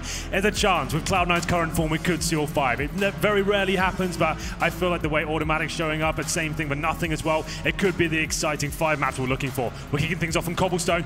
A great map for both teams, but you have to give the edge slightly towards SK, I think, but we'll see who turns up today. Absolutely, and turning up has been the key for Cloud9. We know on Cobble, they've been very explosive. although they thought on the desk this veto may not have gone toward them, there's still a chance on the T side. You can break out of the choke points, you can wear them down with utility, and if the shots are being landed, especially by Skadoodle on entry on an AWP, especially by Stewie, automatic, this can be a game that is very hard for SK and could slip away immediately. That's one of the key battles, I think. You brought up Skadoodle as well. Obviously, Fallen finding his form, absolutely. Skadoodle looking the best ever, probably in the last couple of years we've seen him, so that's going to be a really exciting battle to follow as this grand final develops. You can see the teams out getting the final huddles in, Matt, just kind of discussing what tactics are going with. This is the thing about grand finals as well. The rulebook is thrown away. The new strategies are coming out on the fly. Plays will be coming in. It's going to be exciting, exhilarating, and hopefully we do see some of those epic plays we saw in the semi-finals and the quarters. Keep in mind as well for SK, not only is this revenge against Cloud9, but this is also, despite them being Brazilian, where SK was born and bred. They are a Cologne organization. Their office is not far from the Lanxess. So it means a lot in that sense to make sure they get essentially what would be a second best home win. Yeah, absolutely. Well, Matt, the analysts gave their thoughts. Do you feel like Cloud9 have a chance in this one? Can they take a best of 5 against SK Gaming? Could they do it again? There's absolutely a chance.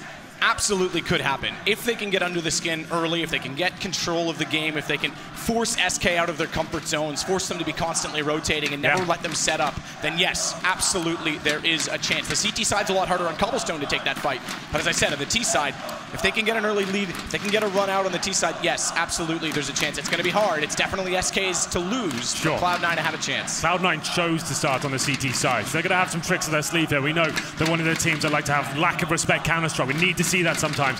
If they start crumbling, they go very quiet, but quite cagey. We can't really have that. They're going to have a chance in this grand final against one of the world's very best.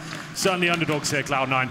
But I do think they have a chance, and hopefully we need to see them get a couple of maps here and take them right to the wire. We'll see what happens here. They start a sit-down map. Something quite magical about this venue, isn't there? Absolutely. An incredible venue. And I have to say, since I've not spoken to those of you in the audience since the last time I requested you to spell out ESL, I'm impressed. You are my favorite crowd. I said you would be if you did it, and you guys pulled off what I did not think was possible. So well done, Cologne. And hopefully SK and Cloud9 choose to treat you just the same.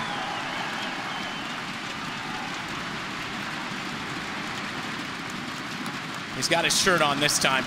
Yeah, you like to see that. Nothing, what a performance that was yesterday against Na'Vi, like lights out from him. Rolling back the years in many ways in terms of clutches and impact frags he was having. It was great to see, and that man especially, Shroud, amazing performance. He's got his doubters out there, but he's had a great tournament so far, I'd say.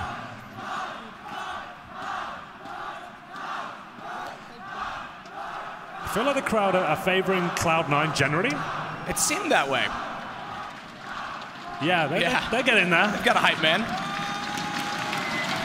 Wasn't sure which way this would favor. Everyone loves the underdog. Well, they certainly won't play like it. Summertime Cloud9, a week away from a major as well. It's the right time to peak.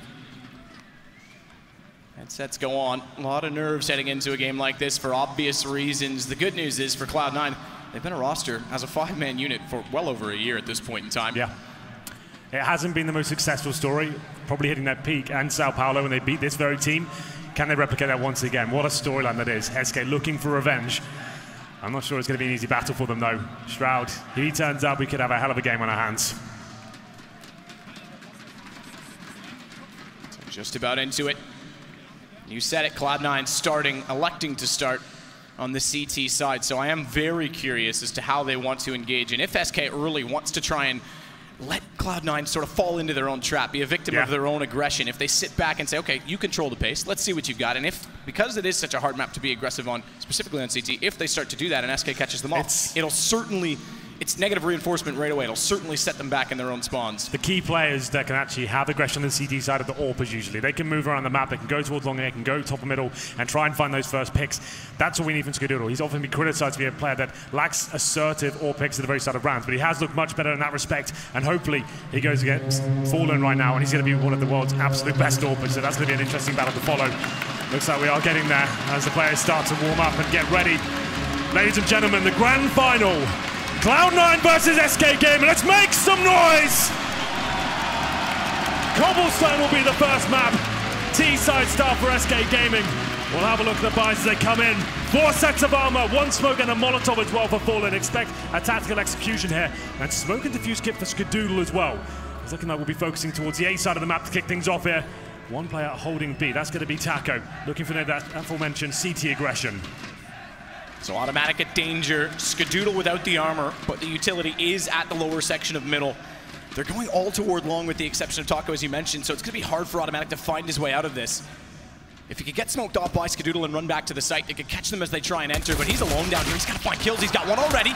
Good start. They jump in, looks for a second, does very well considering the position. They'll give up long and allow the rotations from B to get toward Romeo and watch the entrance point. Instead, Skadoodle has to back off and continue to fight. Not spotted in the corner. It's all the kills for Cloud9 until Phelps pulls one back on Shroud. And they sit just one man the great on Cloud9, but is that enough to hold off SK, who seem to want to back off a minute to work with? They're going to slow the pace down because their explosive entrance was completely shut down before it even arrived. They don't have the utilities to work with anymore, but they certainly have the firepower available. Phelps and Fallen up against it now. 3-on-2 situation. 45 seconds here. They're trying to confuse the CT, suggest they might have gone back to the B side. Stewie controlling that area. First exchange coming in now. No damage inflicted just yet, but there it is. Nothing with the headshot. Makes it a 3 versus 1 for Phelps. Surely he can't do anything with this, and he can't. Nothing with the double frag to finish things off there. Cloud9, an emphatic start there to kick things off. Automatic towards danger by himself. Finds those 2 key frags, and SK Gaming just can't recover that. It's going to be 1-0, and it can be dangerous in these rounds. Finding that first frag applies a lot of pressure towards Cloud9 now. A lot of utility as well. Automatic and Stewie will cover off the site split. 2-2 either way. Shroud to control drop bomb, still leading off toward the A site. Stewie wants to take the fight, to get flashed in. Finds Phelps, Molotov back toward the corner, and Shroud gets the 2 that want to split through connector by covering off drop. It's a good hold. This Cold Zero is the only one to get a kill back. It's on Stewie. Fallen gets ever closer. Remember, they all had armor and Tech 9s. Well, he's now picked up the MP7 that Skadoodle dropped early on, but he won't get any further than that. He will not get a bomb plant down. Cold's just fighting at this point to try and salvage the round. There's no way plant is in mind. It's all about kills. It's a 1 versus 2. Knows one's close as well based on the nade. Doesn't really have the range. The CZ has the accuracy. Oh, it gets off with Cold Zero! What a way to start off! Finds the first frag. Still aggressive as well. Doesn't want to give anything away to SK Gaming, but he does. Fallen finds him, and that'll be the cue to make their way towards the B side. Such a great start. It's pulled back, though. Simple AWP kill, but pushed through the smoke. Nothing's ready for it. He's going to be ready for E-box, or is he? Because Cold catches him off again with good accuracy. He's lost Taco. Gives them a man advantage on the Cloud9 side, but Cold is still wreaking havoc. Look at him go! He's got it down to just Skadoodle remaining. Bomb is dropped. They can't get to the site, but Cold doesn't care where they go. He's just going to put them 6 feet under and make it 6-1. How can you do anything against that? Far more passive this time. Stewie's ops going to give up the stairs. Head back to the statue. Last time he found the opener as well toward drop room, but then was taken down by Fallen. And from drop, they get a lot closer. Fur's able to get one, so he has to reposition. The op is still beside Fur. It pops out now. Good shot from Stewie. Draws us level as automatic holds off the back door. The E-box from drop. Fallen's waiting. He's desperate. The splash goes high, and Stewie nails it. Getting towards middle. Automatic spotted. Down to 35 HP. Lucky to get away from this one. He won't. It's going to be Phelps and Fur double teaming him to take him down, and we'll go to the 5-on-4. Skadoodle misses a key shot there. Surely can't get anything from this. Phelps punishes him. You can't miss those kind of shots. Shot indeed. Phelps to make sure he capitalized. As nothing is pushed back, well back. Smoke down. Molotov as well. He's going to bounce it to default. That's going to allow Phelps to know that he's closer. He's still at the angle, but Phelps hits another great shot with the AK. Nothing hadn't revealed his position with utility. He may have been able to surprise them, but it's down to just Stewie. He plays from the CT side and making sure their chance of winning the round is as high as possible. It's going to be a recovery play at this point. The AWP comes out for Skadoodle. Hasn't been amazing with the weapon so far. 3 kills short on the previous the M4, but he's known to be the AWPer. He has to go big. He's in towards danger this time, and he could just be challenged here, using a tiny gap just to spot a foot. There it is. The shoe's poking through. Takes down Fallen. Here we go. Skadoodle starting to show up now. Oh, so close. Knows he's hit Phelps. We talked about assertion. He goes to the pistol, but then thinks better of it. Goes back the other direction. Automatic gets closer on the AK, perhaps why. He could have found the double. It would have been huge, but Phelps, it's gone up a point for the Cloud9 side. That said, it's gone to a very sharp point for the Cloud9 entrance. A small window by which they enter from drop and take down Cold Zero, isolating the A site and the rotations. Automatic will sit back to watch Taco and Phelps, but inside of the site, it's not easy work just yet. Stewie's got Fur. That'll make it better. Automatic and Ska shut down everyone rotating over, and Taco's busy while the bomb goes down. not got the time to play against OpTic. He's not got the time to work with. Know where he is. They're not going to push him with the other three. He's going to give up. That's probably the only choice he has if he wants to give himself a chance in the round. Pinch Gen even tighter. OpTic puts him down. Cloud9 win their second pistol in the game. They need to convert this one. Lovely, lovely round from Cloud9 there. Very simple stuff. The smoker connector, 4 players in drop down, going through the window as well.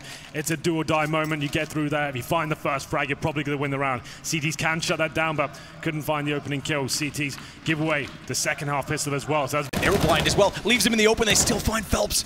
The gap in the smoke. Only good for one more, but it drops the bomb. Stewie, he's been slow. He was at the bottom of the scoreboard for Cloud9. Exactly what they need. A better entrance, but look at the HP. And similarly, as they put the bomb down, they push up into 3 versus 3. The difference, Stewie again finds another kill. And OpTic, with 1 HP, is going to sit back to play off him. Taco and Fallen, not much on the entrance. The AWP finds the return frag. They get inching closer to the site. Stewie's had enough of it. He's going to fight. Oh, look for his 4th. Tag was there. Damage done, but it's the bomb they have to play off of. Good flash in. Stewie's up to 4, and it's Fallen that taps it. Goes back the other way, and Stewart with the ace. Cloud9 needed it now more than ever, and they'll get exactly the name by which they are after, number 9. What a performance from Stewie there. The opening kills were great, but the follow-ups even better. Precision with the AK-47 sends SK Gaming packing in round number 22. Nothing they could do there. The first map in this best of 5. This was SK's pick. Remember, Cloud9 got to choose the CT start. That was a really slow burner for them. They've started to look better, though. We started to see some of the stars come out. Stewie, that fantastic round before, and Shroud of a decent performance here. Have impressed me, but I feel that the deficit was too large to recover from in that early first half. So Tech9s and CZ once again. Smokes, flashbangs. Cloud9 surely have nothing to do in this round. Really felt spraying through the opening smoke, but there's a headshot. Something to work with now. Some damage on Phelps will help. It's really picking, it seems. Drop room, go. Cold backs off. As they're already inside of it as Taco gets a decent shot onto Stewie. Taco backs off even further. They'll give them the room, that's fine. They don't necessarily care about that. They care more about keeping the distance at range for the rifles to prevail over the Tech9s.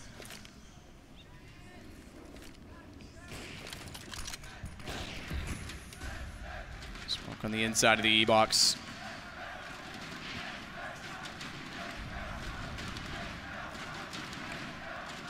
A lot of room given up toward the B site. They almost want to play a retake at this point, SK.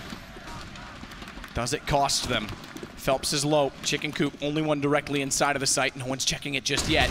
Good shot, Taco, as they walk in. And now Phelps strikes. M4 works. Bombs inside of the smoke. It's at least planted, but it's 2 players only for Cloud9, as nothing capitalizes on the low HP. Got tight angles to hold. Headshots there, but nothing. Has 3 more to find, and Fallen gets him through the smoke. We go 1-0 in a best of 5 for SK. Yeah, decent showing from SK Gaming there. Cloud9 looked to bit out their depth in the first half. Remember as well, they win both pistols in its opening map and only find 9 in total. There were some promising rounds there towards the end. They start to show as they can hold them off, and 5 rounds of the city half wasn't really enough, but they seemed to adjust their game plan, and that was key. Didn't let their heads drop down. A few big clutches there as well, but coldzera, what can you say about that? The way he was playing in the first 8 or so, 4 frags, it felt like every single round. They just couldn't shut him down, and fair enough. Cloud9, not really much you can do, and the world's very best player is posting that sort of performance. Ends with 28 kills, does coldzera. Taco, the next behind at 19. Everyone at Cloud9 was keeping up with all the others. He was just that far ahead. Yeah. You talk about the impact of his rounds as well. The AK entrance from drop where he gets 3 kills. The pistol clutch on an eco that really sets Cloud9 back, because we saw the second half was a bit of a brawl. We knew it was going to be when Cloud9 got on the terrorist side, but it really hindered any chance they had of the CT, which is what they needed, in my opinion, on this map. So very good performance from him, and SK, as we expected, do take the map, but this is a series. This is on. Yeah, absolutely. I can't wait to see what the next map holds. one of the greatest streaks we've had in modern Counter-Strike history is the 17-0 streak of SK Gaming on Train, right? It started at, I think, Pro League Finals Season 3 and all the way up to the E-League semi-finals in December. So that's like a 6-month span when they were undefeated on the map, having some insane score lines, 16-0s. 16-2, 16-1. Like 16-2, 16-1 in Epicenter in Moscow. So a very, very dominant force, unfortunately for them. After the change, FNX Phelps, it really did seem to drop out of favor for the Brazilians. You are absolutely the princess, Henry. I accept that. I'm absolutely fine with it. I'm feeling fabulous today, Matt. You're looking at. So let's get underway, shall we? Map number 2 will indeed be Train. We're actually live already. Ladies and gentlemen, second map of the grand final. Let's go! SK Gaming side on the CT side. The buys are coming in. There's 2 smokes available for Cloud9. This is going to be presumably towards outside. They can go towards inner. That is the favored bomb site in the pistol round on the T side, but smokes towards outdoor. It felt like that could be the case with 2 smokes, and towards either they go, it's going to be a fast round as well. Flashbang deployed, trying to push them back, and the first encounter comes in. coldzera spots 2, can't land any damage just yet. Not yet, but OpTic has made his way inside of the site from A main. Smoke down at Sandwich. He's going to get a lot closer to Fallen's position as Cold is isolated. His setup works because Fallen already takes damage, but responds with a great headshot to turn around. He's facing a whole lot more Cloud9 players. Cold's forced to rotate back through Old Bomb. It keeps him in the front of the site to work with, but Stewie still has to fend off at least one attacker in Phelps. Taco gets baited in off the top of it. Bomb goes flying over in the possession of SK. It's all down to nothing. Shroud sneaks in though, and Shroud steals it late. Completely undetected. Kid Canada steals it for Cloud9. Shroud has been performing amazingly well at this tournament, and he finds a huge pistol there on the T side of Train, no less as well. The Betway odds coming in as well. Cloud9, you can see, not favored to win this whatsoever, but that pistol might give them a chance here in the second map. We'll have a look at the buy. Presumably a force buy from the CT side here. It looks like a technical pause. We'll just check in with that. Yeah, technical at this stage as well. But the problem is for Cloud9. They won the T pistol as well in the first map, and then they get reset. coldzera ran away with the round. Let's see if they can hold on here. Second half was much better. We saw them calming things down, looking like a 5-man unit and playing the rounds correctly.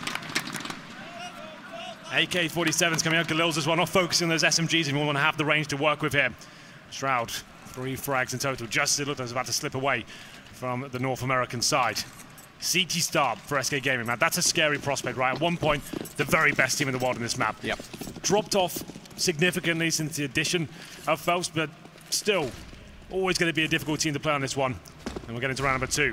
The force buy not as strong as you think. They have got a max 7 and a scout. coldzera, no armor at all, and there's some damage done towards Shroud. Taco pushing the lower ramp and wants a bit more out of this as well. There's the first shot, could get the double! Somehow Shroud takes him down. Super, super close to following up with a second. Skadoodle getting Phelps caught off, retreating back from A main. Caught on the hand for OpTic. And they do get closer onto the B site, but Fur is in a position to strike. He's immediately below Pop Dog. Can't go up the ladder just yet because Nothing and Skadoodle are making their way through bathrooms as well. If they even lapse judgment for a second and the timing is correct for Fur, that could be extremely costly, more so with Shroud as low as he is. On top of that as well, they're unsure. Phelps is only just pushing Ivy now to confirm there's been no presence toward A, and coldzera's rotated back through the site to follow that up. He's actually giving a lot of room to them because Fallen's done the same. So bomb plant at the very least for Cloud9. Fallen can't spot through with the scout. Fires a pop shot or 2. And the rotations come in, but again, HP is so low on the SK side, not much to work with. A bit of armor invested along with pistols. They could elect to save this early if they really wanted to. We'll see what they can do at this point. No kits available, of course. Shroud low HP, I think you probably just do save the weaponry. You've got armor, deagles, and they will indeed save. So you're going to be trying to fall back here. Unfortunately for SK Gaming, it was an exciting start to attack with the first shot. The max 7 doing significant damage as well. There wasn't enough. Nice calm play there from Cloud9, getting towards that inner bomb side, pushing those CTs back, stopping the rotations, and you can see SK doesn't have to bow out of round number 2. Good start there for Cloud9, negating the force buy of the SK side. Why do they say pistols? For our new viewers, this might seem a little bit strange. Because they have armor to go with them. They want to have a second bite of the cherry into the next round. The fact they've got Fallen on the Scout as well means they can cause damage.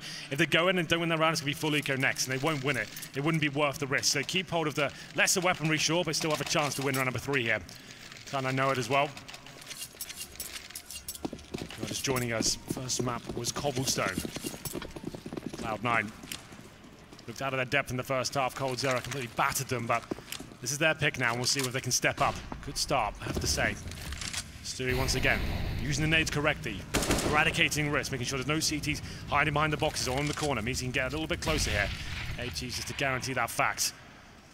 They will finish towards the inside bomb site, but there are 3 players waiting for them on the other side. Could fall apart at this stage. We'll see what unfolds. Smokes will be deployed. All 5 players here, meaning they have to fully commit. Shroud in quick, jumps down. Up close, but there is someone up close. Phelps. Gotten 2 kills, which he nearly did. Let's be fair about it. Yeah. Would have been huge for SK's chances in the round. Bomb plant immediately after, though.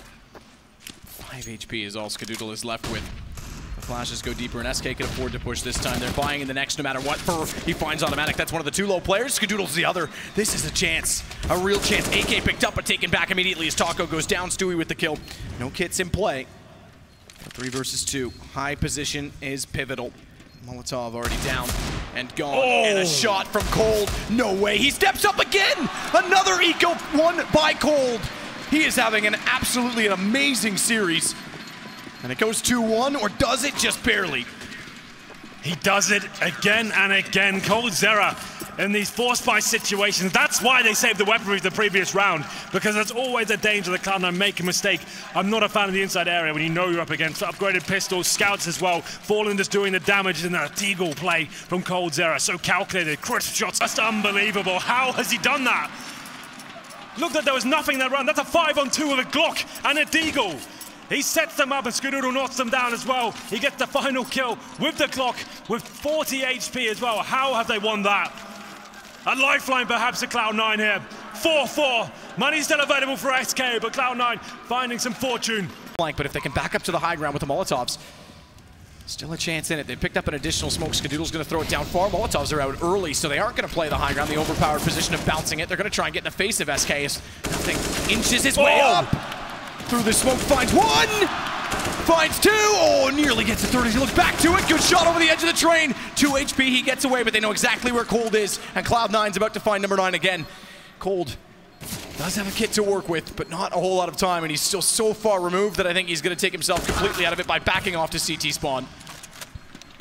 What a play that was from nothing. Through the smoke, 2 kills, 180 to find the 3rd. He's been stepping up all tournament as well. This is how Cloud9 to the A site for a fast plant inside of it.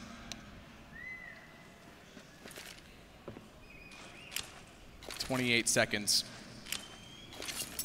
So he is trying to fake the B site because bomb's going to bust out of A main. Stewie, the one that's up close. Good shot to start it off. Looks for a second, but Fur, he's able to line it up better as he pops out the other side of the E-box. Shroud from range, can't do much, but they will continue to push SK back off the old bomb train. Meanwhile, though, Cold's gotten in a great position as Fur executes Skadoodle, and then excuse me, nothing, and then Skadoodle, the bomb gets planted, it's onto Shroud, it does get 1 back, but it's still going to be a battle because automatic's trying to rotate back in from Z connector. Fallen has the ladder room covered. That kill from Shroud will pull the other 2 back in though, and if they can play off the information, there's a chance, but it's Shroud in the last pistol that was the hero. This time he can't do it. Fur, 5 kills, an ace to start it off. Brilliant from him. As soon as he gets that silent USP, he's looking so confident, but so did Shroud. The 1v1 with the 2 players with the most frags in that round, unable to find the final kill though. That's Shroud. It was a slow-paced round, ultimately from SK Gaming here. They've been struggling on the CT side, haven't posted a single round here, but this is a fast reaction from SK. All in towards inside. Molotov deployed, smokes as well. Can the CTs hold them off? Just shot Shroud, traded back out immediately though. It's going to allow another bomb plant for SK. Fallen wants to fight forward valiantly as nothing did in the first half, excuse me. This time though it's with an AWP. Wow. Right, catches off nothing, and he can back off. He's leveled into 3 versus 3. There's no need to stay close because Phelps has the angle to find Skadoodle instead. And Stewie needs to walk back through with an AWP. He's the one with the kit as well, as automatic's going to try and backstab. Sneaking in, Stewie scoped in his look below. They're above him, and somehow he misses the shot on Fallen. Watch the flank onto him as Fallen finds automatic. Stewie can't get the angle. They're all around him. It's as hectic as you like, but Fallen's the one to prevail. Very aggressive, and it pays off. I love that play from Fallen. So confident, knows what he has to do, and he finds it. Whip their pants down in the connector. They're lining up the flashbangs, getting ready to retake with that Molotov to subside, but he does not care. He says hello to nothing and says goodnight to this. No orb there. Skadoodle, this time single orb set up, aggressive towards main entrance. Oh, timing is everything. Skadoodle pulls the smoke exactly when they slow peek as well. You can hear the sound of the gray being pulled. That's when you peek, right? Absolutely. Cold walking through, catches off nothing. It's SK again that have full control of the round until Shroud gets Phelps back. Stewie's going to try and rotate back down out of it. Goes down below, staring directly up at him. He's found, but watch Automatic still making a contest of it. Bomb is planted. He'll fade through the smoke. They're going to push. Did he see him? I don't think he saw Cold. He didn't see his head show. And Cold gets the kill forward. It's down to Shroud again. He's found immediately. No entrance point. SK finds map point for the second time in a row. They're on 15. It's 10 for Cloud9. And it could be a 2-0 series lead. Just waiting for a sound cue at main entrance. That was just brutal for Skadoodle. Just as he wants to fall back, feels like he's exposed, pulls that smoke out. Anyone's on a web. As soon as you pull the pin on the grenade. That his smoke is down, so a Molotov will leave Fur inside by the server, and it reaches Fur. It's going to cost them a smoke. Shroud knows that, why that smoke was thrown so shallow, and tries to fire in to get the rest of the damage done on the AK, but can't do it.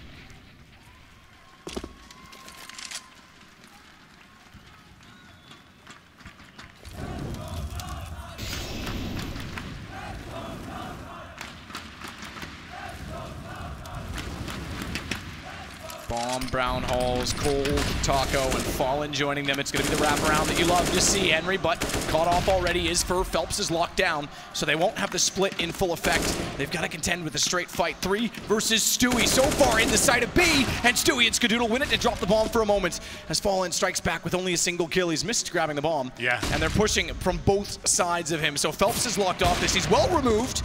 Fallen's got to do it all on his own, and so far that's no problem. Time is out, though. Time is gone, and he's going to go down after the time if he's not careful. Oh, shot to save him. Fallen, my God. And it matters because the money is very low. He keeps the AWP, and they can still maybe think about forcing around it with Phelps' AK. They can bring out some pistols and get some utility. I said that's the key round. The fact they decided to force into it cost them absolutely everything. They could have taken an eco there and had the full buy. They were clutching at straws. Sure, they had the orb, they were lacking utility. One play on the Tech9 as well. But you're right, the fact Fallen stays alive here and limits Cloud9, he's got the AWP for the next round. Stellar performance, even though they don't win the round. The fact he stays alive there is fantastic. So they will force around this. A chance now for Cloud9. The buys are going to be poor from now on for SK. 1 AK-47, 1 Desert Eagle, 2 Tech9s, and of course Fallen stayed AWP. He's hit the 30 bomb, just to know as well. 31 kills, 16 deaths. They will take the tactical timeout, and why not? It's crunch time right now, and Cloud9 trying to evaluate their situation. Stewie with the UMP, nothing down to a FAMAS, so they're hardly comfortable as well. That's why we're seeing this force fight coming from SK Gaming. They know they have Cloud9 on the ropes. And is this the Astralis style call? When you just say go as fast as you can, they buy the utility. They've got the 2 guns brought over. It's Tech9 and Deagle. So go along with it, and it seems fast enough. Fallen's already down Pop Dog with an AWP scoped in, ready to take a fight. Smoke goes in front of him, though. He's not going to be able to do anything with it. And this will slow the play, at least for now. Deep Smoke allows a wider entrance point toward the E-box, but he doesn't want to utilize it. He's just trying to hold off for information. He's actually going to wrap back around Fallen and go join Cold and Taco.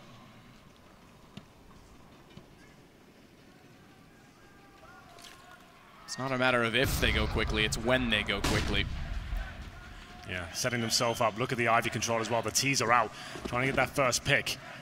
If they find an opening, that could be it. Just 1 kill to get them started. Sandwich control to push back the CTs. That's the name of the game. Fallen hits 2 on the AWP. It's carried over and Cold follows it with a Deagle. Fallen's got a 3rd, and this is how you do it. That's how you win it. Tactics all the way through for SK, and they go 16-12 against Cloud9. Clinical performance from SK Gaming. Cloud9 blown out of the water there in the second half. The T-side performance was just amazing.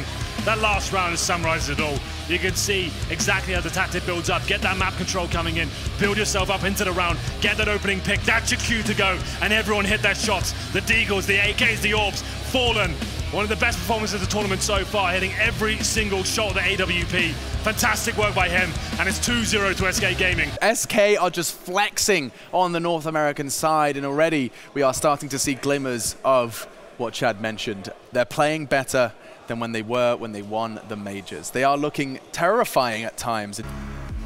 Do or die, sink or swim, fight or flight, and it will be a flight home for Cloud9, a rather awkward one at that if they can't pick up a map in this grand final. A best of 5 between that and world dominators here in Counter-Strike, none other than SK, hailing from Brazil. SK are heating up here in Europe, a holiday which they're going to struggle to get all these trophies in the suitcase on the way home if they keep going at this rate. Cloud9 have an opportunity to save them some trouble at customs. We'll find out then as we jump on into our next map. It will be Inferno, Cloud9 battling back against the ropes, and the Brazilians looking to throw the knockout blow.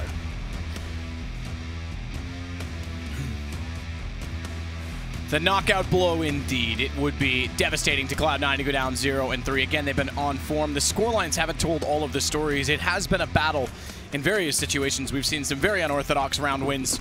Pistols galore in situations when there was really no chance, but now it's Inferno, and it's Cloud9 starting out on the CT side. A fast start to the pistol as well. Taco flashed off, already wants Banana. They're already going to contest. The odds get more and more one-sided, and perhaps there's a reason for it as SK takes another advantage. The Betway odds now 1-7 as Taco works his way to the site.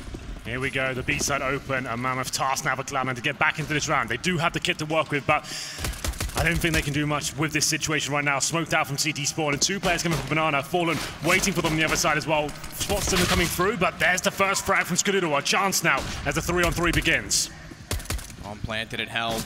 Shroud gets closer. He's the one with the kit. He's right beside it. He's on the opposite side of water of where the bomb is planted. Good shot out from Cole, peeking from Emo. They're going to stack up, trip over each other almost on the way through, but Skadoodle still finds the kill in return. Push toward New Box. They need to hit it immediately. They can't. Taco still waits. The double stack bait from Emo, and it works perfectly. And SK take a 1-0 lead.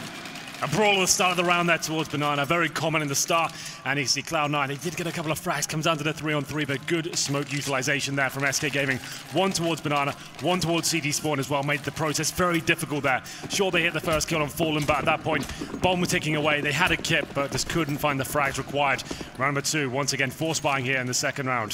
First opening pistol that SK has won. Cloud9, they won it on Inferno, were ecoed, and then obviously Shroud saved them on Train. Here we go. That's a start, speaking of ecos, to the force buy-in from Cloud9 as he takes down Cold at bottom of middle. Something to work with here. The scout can be very dangerous on Inferno for that reason. Looking towards underpass. Finds the initial shot, but Stewie has to run the corner now through the fire. Doesn't take too much damage for it, down to 77 HP.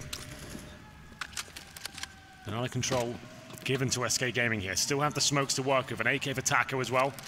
CT is obviously unable to recover the weapon in underpass. Ferb alone in the apartment's position right now with his trademarked MAC-10. Very good with that weapon.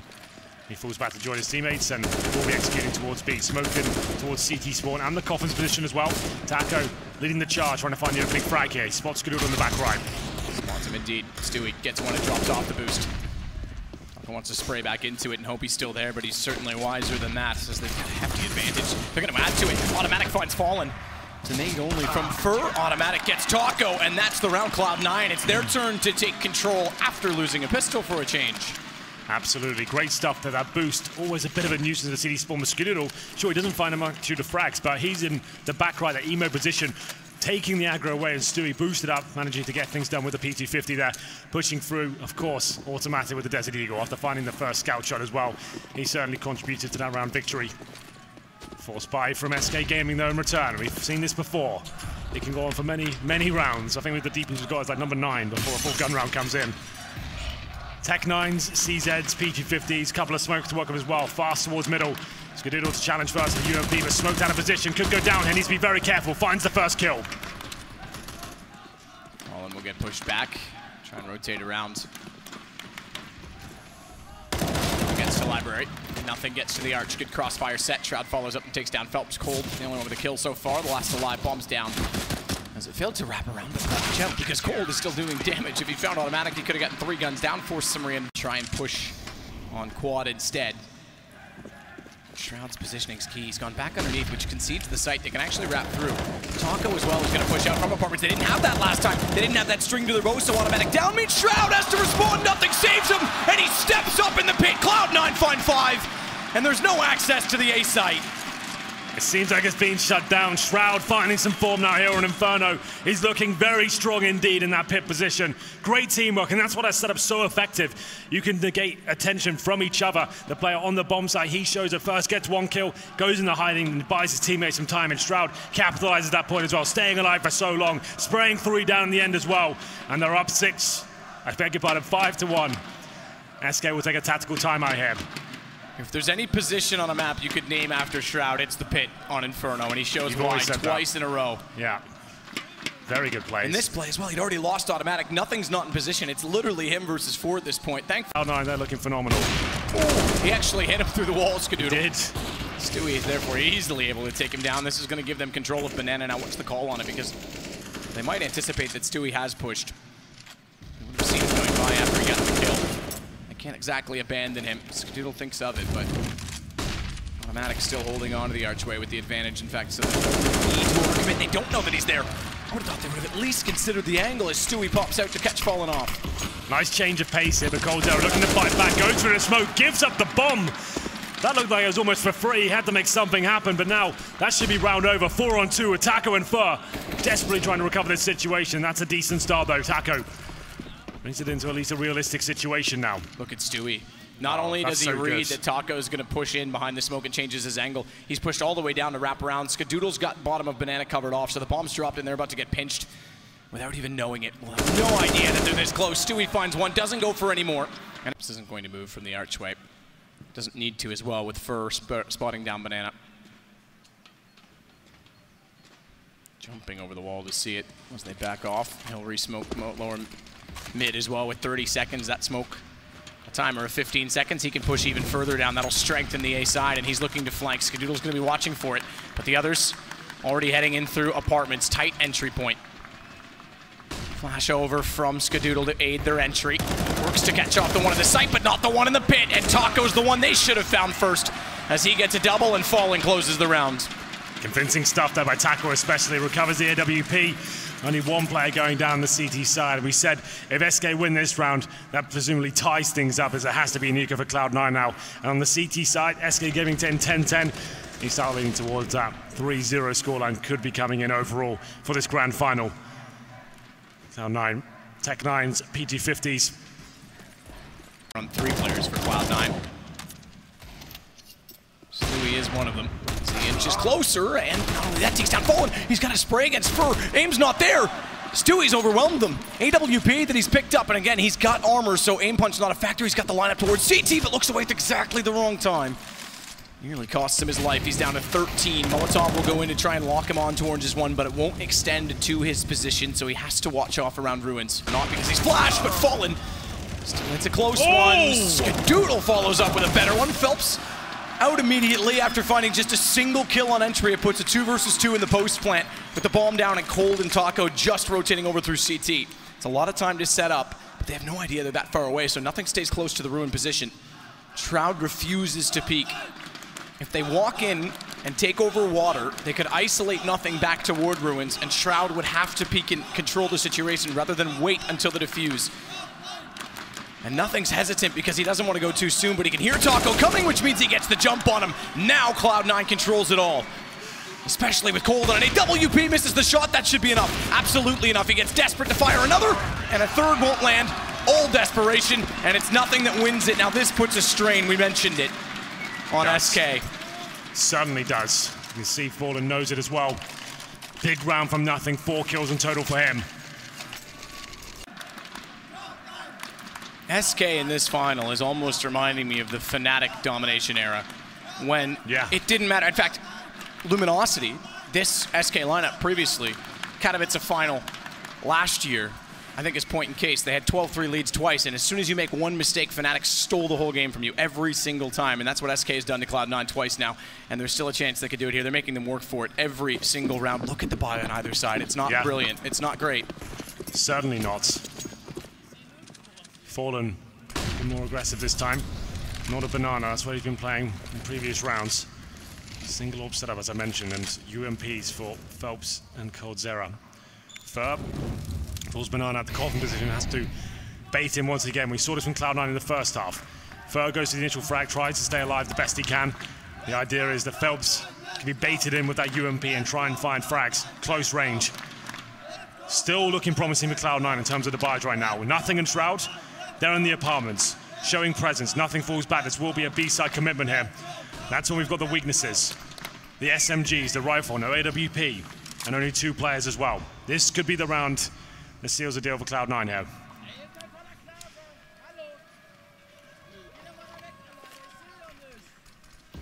Smokes to be set, nothing in the back end of it with Shroud lurking. Automatic's the one that's close, or closest to the entry. Each round is building and building in importance. Time ticking away, final commitment coming in any second now. 3 smokes, flashbangs, smokes will be used towards CD spawn and coffins. They're being lined up right now. Probably pulled on the 30-second mark. There it is, flashbangs go in. Phelps boosted, needs to be precise. Backs off immediately after getting the first kill, but then it's Coldzera that strikes through the smoke. Skadoodle! Talk about precise, he strikes twice. Down goes Phelps, and they open up the sight, bomb in hand, but not quite because Fur, he's still in beside the statue, and they can't find the answer. SK ties 14-14. Money's gone, Cloud9. What an exciting round that was. You can see Cloud9 hadn't really got much done on the map whatsoever. Such a slow defo. Didn't get anything at all. Didn't push any CDs back. Didn't really gather any information. All they really got was Apartment's control, falling back to the full execution. Skadoodle keeps the dream alive just about, but the time was ticking away. 10 seconds, that's the run of the bomb. Hope for the best. There's another CT waiting for him. And now SK Gaming, they're in the driving seat. 14-14, they've got the weaponry up against the Tech-9s. Cloud9 just couldn't afford to buy into this round. Have to take the eco and almost allow SK Gaming to have tournament point here. A lot of pressure next round after having the 9-1 lead. Once again, SK have come back into this. Heartbreaking for Cloud9. Just to get to that 15th point, just to ease the tension. But that's gone now, and it may be them that have to force overtime. Pending anything that goes wrong. They have won a round on pistols in this half by going on to B as well. Fallen, AWP, gets back out, finds Stewie. They have found Fur though, and Fallen, he steps up for another, goes to the pistol, he's gonna duel. Nade will take him down. The bomb plants comes in, there is a chance. Oh, that doesn't help. Phelps through the smoke. Automatic picks up the AWP. There's an M4 for Shroud. They've already gone by 2 at least. At CT, and Cold with the slow peek takes down nothing. It's all onto Shroud. Goes wide, smoke dissolving, can't even find the first kill, gets a dink, but it's not good enough. And it's tournament point on the map, or the 3rd map of a best of 5 for SK. Another comeback from 10-5. Fantastic. A difficult round for them, losing the first couple of frags there. When nothing retrieves the AWP, I think, of course, there's got to be a chance now. Fallen did what he could, his teammate dropped, gets 2 frags, did significant damage as well. And here we go, Cloud9. No other choice but to win this round after losing 4 in a row. Double orb set up for the CT side. They took an eco in the previous round, a little partial investment with the bomb down as well. They get a decent crack of the whip as we get into round number 30. We've gone the full distance here. So much fire towards Banana once again. What a way to get revenge. 3-0 and in dramatic fashion. It's not done yet, but we're getting closer. Fallen this time without the boost will contest. What a shot to catch out Stewie. Wow. And he's hoping they challenge. He's trying to bait them in by just shooting in loose shots because he's got his teammate Fur immediately beside him. He's tagged up though, and they won't go that far. They don't need to, they still overstep it. Up for Skadoodle to go against Fur, and he's given him a chance with the flash to get away. There was no need for the CTs to go for any more there, but Fallen just wants to keep denying entrance to the B side of the map. Now, pressure mounting for Cloud9, 4-on-3 against them. Shroud's low HP as well. Utility, 2 smokes. Now make it 3. Flashbangs and a Molotov. They have to go towards B. That's where they found most of the success. It's the right move up against Fur, who's by himself. Rotations coming in through CT Spawn. This could be the final play of the tournament. Cloud9 trying to do what they can as they edge towards the B side. Phelps gets closer, no smoke down towards CT. There's 3 for Cloud9 to use. Problem is now where they're so in the open, even if they threw one, they would be able to push through it before it landed, based on the angle it's thrown, so Phelps could go. He doesn't even need to wait to go. They walk into it, it's lined up, and it's done! 3-0 in the best of five grand finals, excuse me. And SK, for the home of the organization, will take a second straight ESL ONE Cologne championship.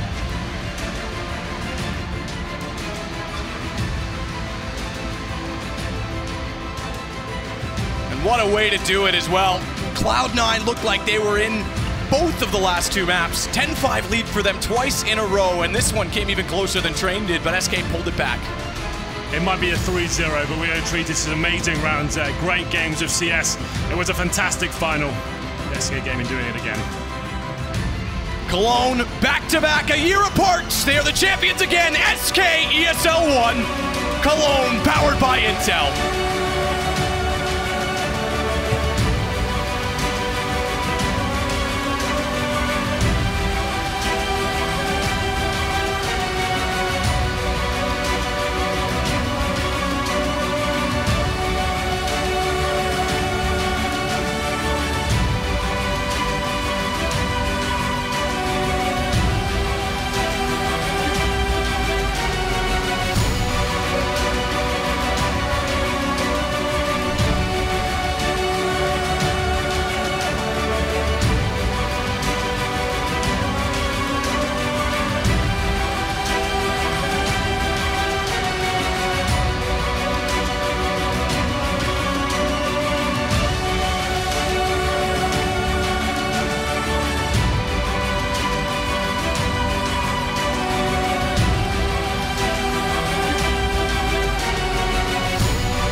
All right, it's going to work with the champs.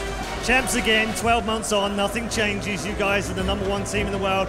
3 tournaments in a row now you've won as well. And with the major just round the corner, you guys have hit peak performance right now. How are you doing this?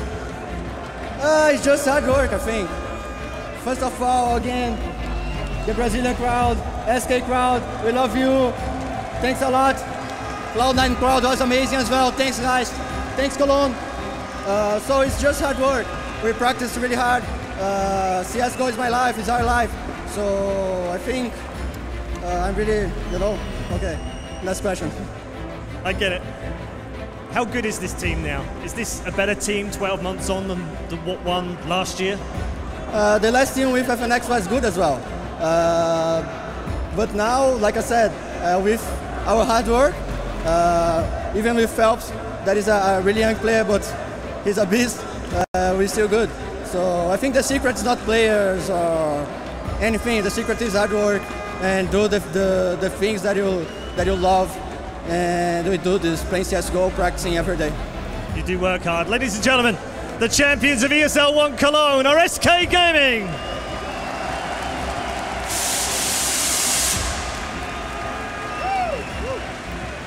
Look at my hair. The trophy cabinet gets fuller and fuller. SK Gaming, 45 days here on European soil, and already 3 new trophies added to that cabinet. Now 1 more will remain. They want the championship. They want to retain the major champion title, get it back from the Danes that took it from them. And now you can see the celebrations are in full effect. They've done it, and under home away from home of all places, SK, the organization based here in the city of Cologne. And the Brazilians will be leaving with another ESL ONE trophy. It's an incredible story as well, from rags to riches, and now they do stand vigilant at the top of the Counter-Strike scene. The world #1, and that major championship is where they'll have the proving ground to truly claim that title. What a ride.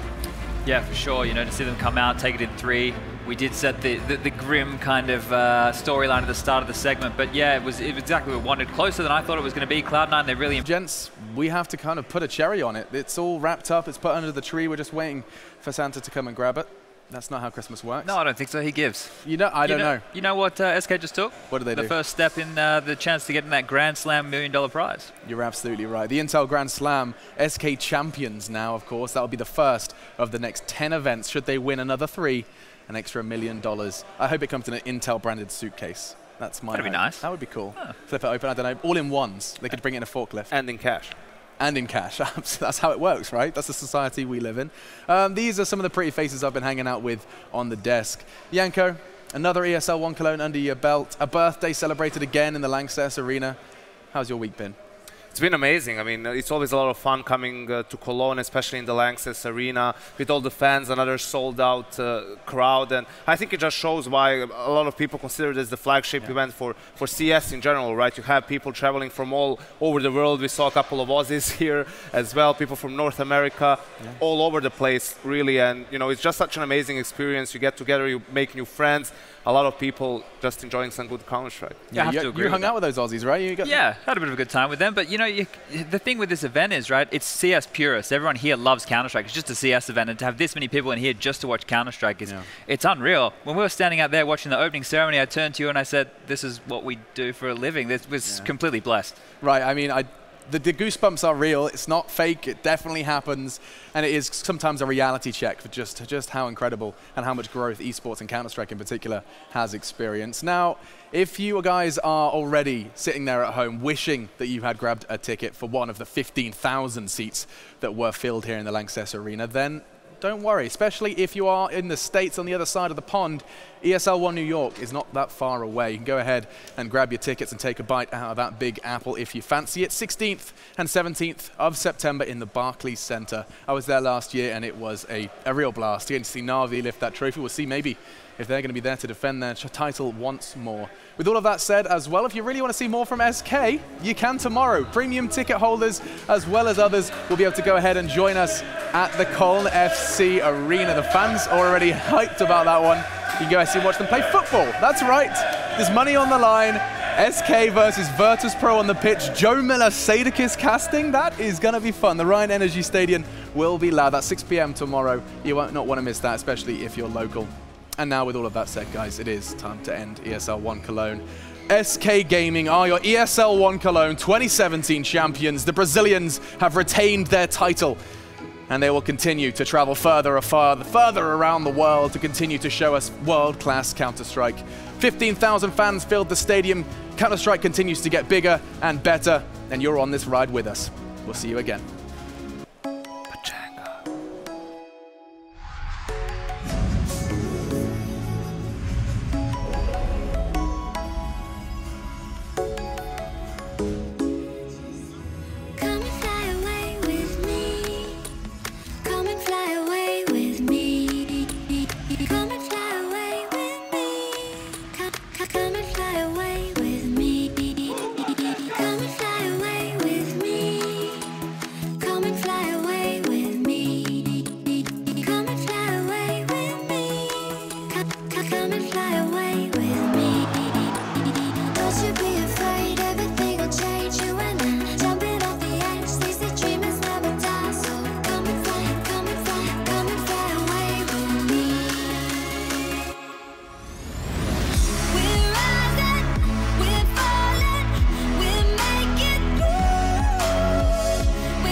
Somewhere by the emerald sea, where the moon and